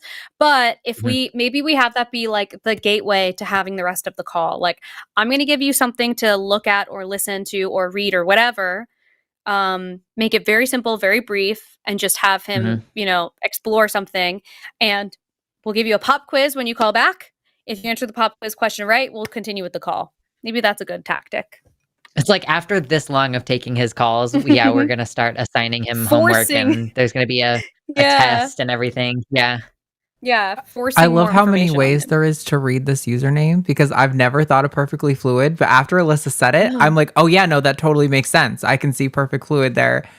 But I've always said floorward. Perfectly flawed. Yeah, floorward is and what it's I flawed, always want to right? say. It's flawed. It's Schrodinger's username. That's very funny. Oh my god, that's awesome. I'm sorry, Perfectly Flawed. Oh my gosh. That's funny. $5 from Melatonin Ale. Thank you, says Andrew. You can be a big, strong man and hug your bros and be benevolent. Those things aren't mutually exclusive. True. Yeah, exactly. No notes. $10 from Alex S. Matriarchal society is always based on the benevolence of the patriarchy. Andrew 2025. He really needs to do his homework before calling in again. # Bandrew. Did I start that? I didn't think I started # Bandrew, but maybe I did. I don't think I put it in a poll. I think I put it in a poll on a show that he didn't even end up showing up on. So he was fully catching strays on a show that he did not even call in for. Oh, that's so funny. Yeah. $4.99 from Hannah Hodgins. Andrew, stop and listen with your ears. Sit crisscross applesauce, kiddo. Yeah. What's that one creator? She says, I want you, she says, catch a bubble. Go, oh yeah. Just catch a bubble. Yeah. Cute. Catch a bubble. $10 for Mr. Boricua. 10 addendum. Miss Rabbit was indeed wronged and extorted to pose for the photos. Please disregard my previous post. I retract my statement. Thank you very much for the correction. Thank you, $5 from Clever Name 2, who says, I'm sorry you guys have to deal with Andrew. Here's my friend Abe Lincoln to make it better. We do choose to take Andrew's calls. We could just ban him. It's a phone number. We can just say no longer receiving calls from this phone number. We like it. I also clearly. Yes. I also would like to clear my name. I am not the only person who decides to take Andrew calls. Many times I check in with everyone else. I say, what do we want to do? I'm happy to do either way. And then everyone in the chat is like, Alyssa loves to take Andrew calls. Chill out. Okay? It's a group decision. Yeah, there's like 3 people involved in that. 4? There's 4 people involved in that decision. Yeah. Okay? Every time. So I get all the smoke. $10 from the Atheist Mechanic. Andrew's relationships sound very transactional. true. Yeah. Typical man. $10 from Calibrin, who says, a poem for Andrew. There once was a man who called chewed gum, whose opinions were pulled from his bum. He supported the far right despite not being white, and without him, none of us could come. I don't know about that. You can speak for yourself on that last part. That's so funny. $20 from Faulty Branches. As a large and very masked person, showing care and softness around others has been my life goal to fight this. It's so sad that instead of being vulnerable and connecting, these toxic ideals are extolled by people like Andrew. Yeah. Mm-hmm. I know. Thank you for $5 from Aliashana Silverbow, who says, Andrew should take a ballroom dance class. # Lindy Hop is best dance. I mean, for like just anything outside of his comfort zone that will involve being one-on-one with another human person. Like, just talk to somebody in your real life, for the love of Christ. $5 from Joshua Everett. For frick's sake, Andrew. # catchphrase for Lux. I love cussing way too much to say that, but thank you. $10 from the Atheist Mechanic says, Andrew, please do us all a favor and do not reproduce. If there is a God, that is one thing I'd pray for. I understand the sentiment. £10 from Willow's World. I'm just wondering what I need to do on Insta to see the sex workers. As soon as I open the app, all I get is ads for new windows, and it's not fair. Oh my I guess God. it's just a thing for men. Like, men just get served like hot women and sex workers by the algorithm. Like, so just pretend you're a man on Instagram and you'll see all of the sex workers.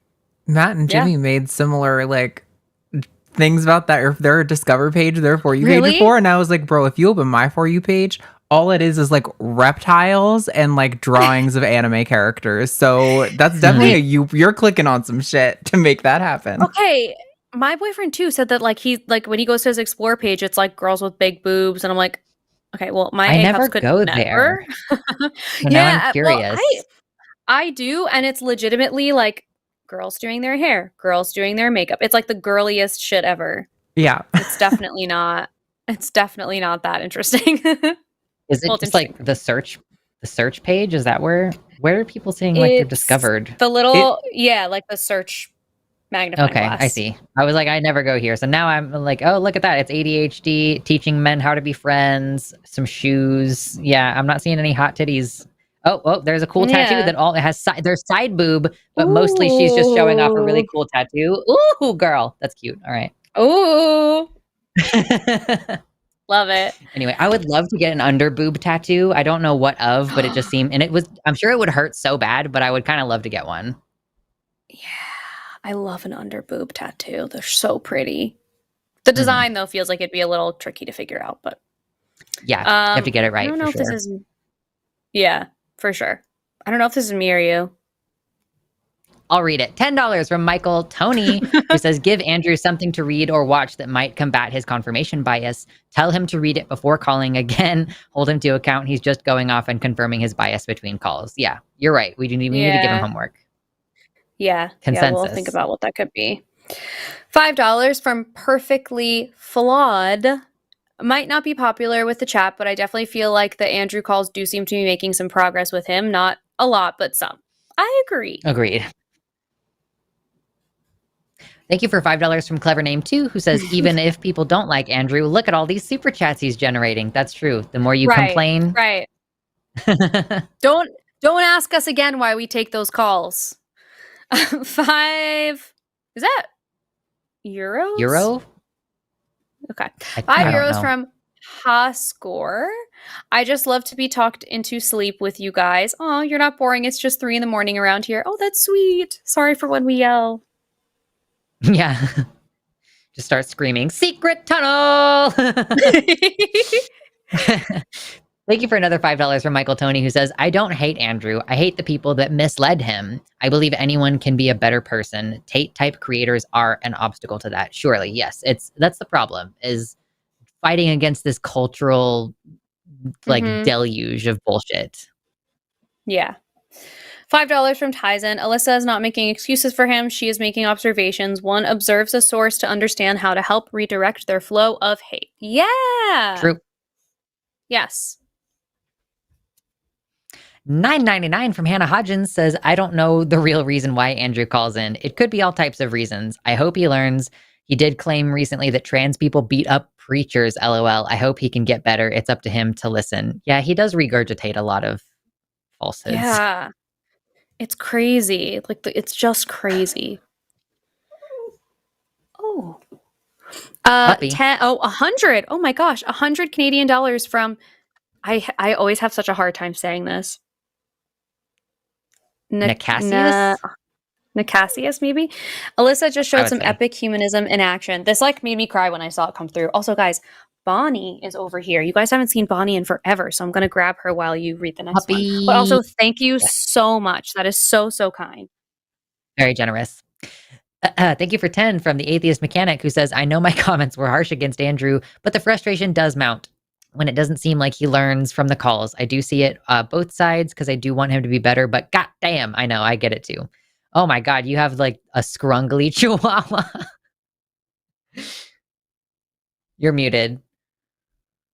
My old lady girl. She's losing her teeth, so her tongue is just all the time. Yeah. $4.99 from Hannah Hodgins. Maybe Andrew needs a break from social media or calling and go out to have some life experiences, then come back. If he's 19, he's got lots to go. Yeah, he certainly does.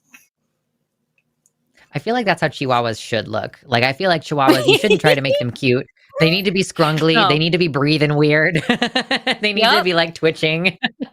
Yep. She also, like, one of her teeth is coming out. So like it's on the side. It's like a snaggle tooth. No, it's this side. Yeah, she has a snaggle tooth and it looks crazy. I'm sure. Yeah. I feel like getting old, it's got to be unpleasant. And, you know, their little bones and their arthritis and stuff. I'm pretty sure my cat's getting arthritis, but also too cute. Adorable. Yeah.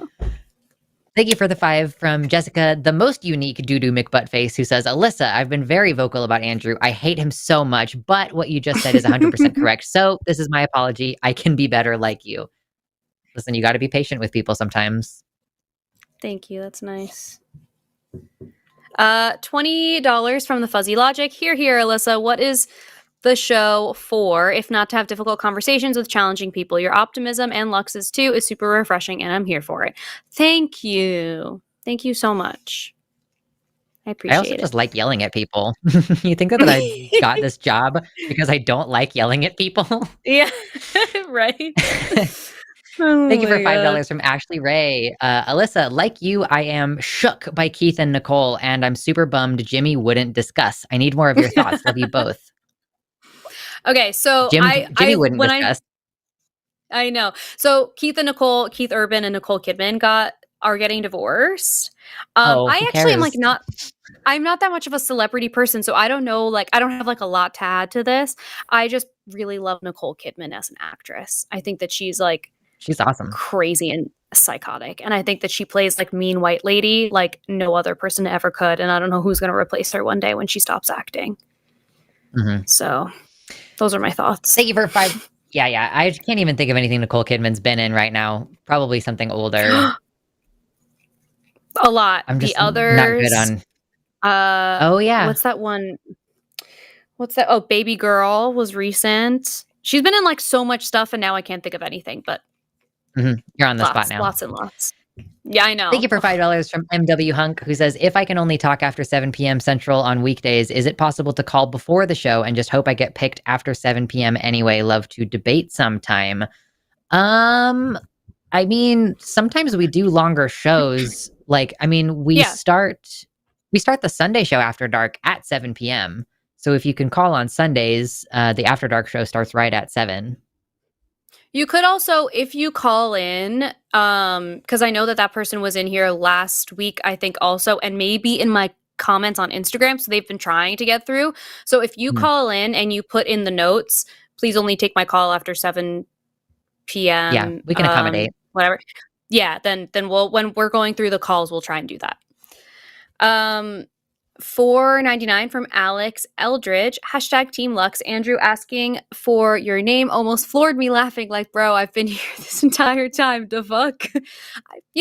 Yes, and it still is nice that he asked. Because he could have just been like, okay, nice. Bye guys, and whatever. I'll take it. That's true. And I think that I have talked to him before, but yeah, I'm certainly much more familiar with him than he is with me, for sure. He's infamous. Thank you for 5. Yeah, he's literally genuinely sometimes the entire chat is about him and he didn't even call in the entire day. It's crazy. I know. $5 from Tulip Snow, who was our caller earlier, who says, thank you so much. Amazing host. Yeah. Glad I could be chat's palate cleanser from the Andrew call. My wife says hi. Her name is Queenie. Shout out to Queenie. Hi, Queenie. Thank you, Tulip. $10 from Sapphic Hazard. As both a defender of Astro, that's my dog, of Andrew calls and a constant critic of Andrew. Look, it's complicated. I'm sorry. No, I'm not. Please keep taking Andrew calls. That he listens is huge. Yeah, it is. It's huge. It's huge. True. So thank you. Thank you for $5 from Legally Mod, who says reality TV is why aliens won't talk to us. I mean, sure. Yeah. Yeah. It could be all the horror movies that we make, but... Right. They're like, what the fuck is wrong with these people? Also, I don't know how I forgot. Nicole Kidman is in Practical Magic. Duh. Oh, yeah. Okay. That's the one that you mentioned that I have seen. Okay. Yeah. I love Practical Magic. $10 Canadian from Alex S. Andrew may or may not be learning. Others might learn. He seems to have complex social/religious challenges. Calling him out is perfect. Would love to see him held accountable for assigned homework. I'm going to noodle on that. I'm going to see what I can think of that I can give him to take a look at. So I think that's a good idea. Something short. Yeah, like a video or something. Like I don't even want to give him the heavy lifting of having to read anything. Like very low lift, and see how it goes.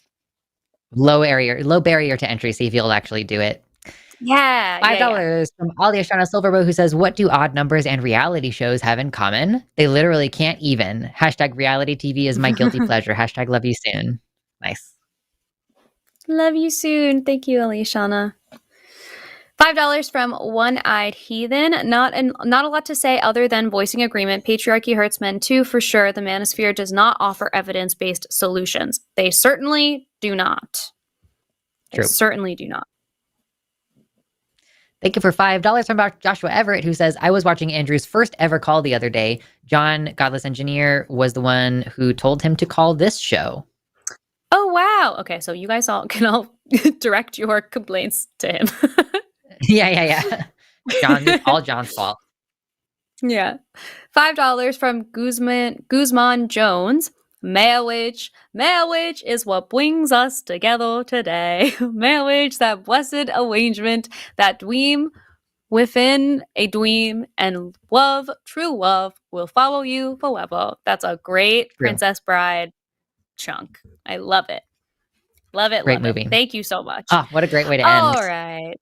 That was a perfect way to end. Thank you for hanging in there. This was a long, late show. Thank you to our screeners and our mods and our crew, and Arden for producing, and Lux for coming today and being so patient and nice. All of our patrons, everyone in the chat. We love y'all. Patreon.com/calltheline. Go there. Support the show. Thank you. Yes. And if you haven't liked this video, like it before you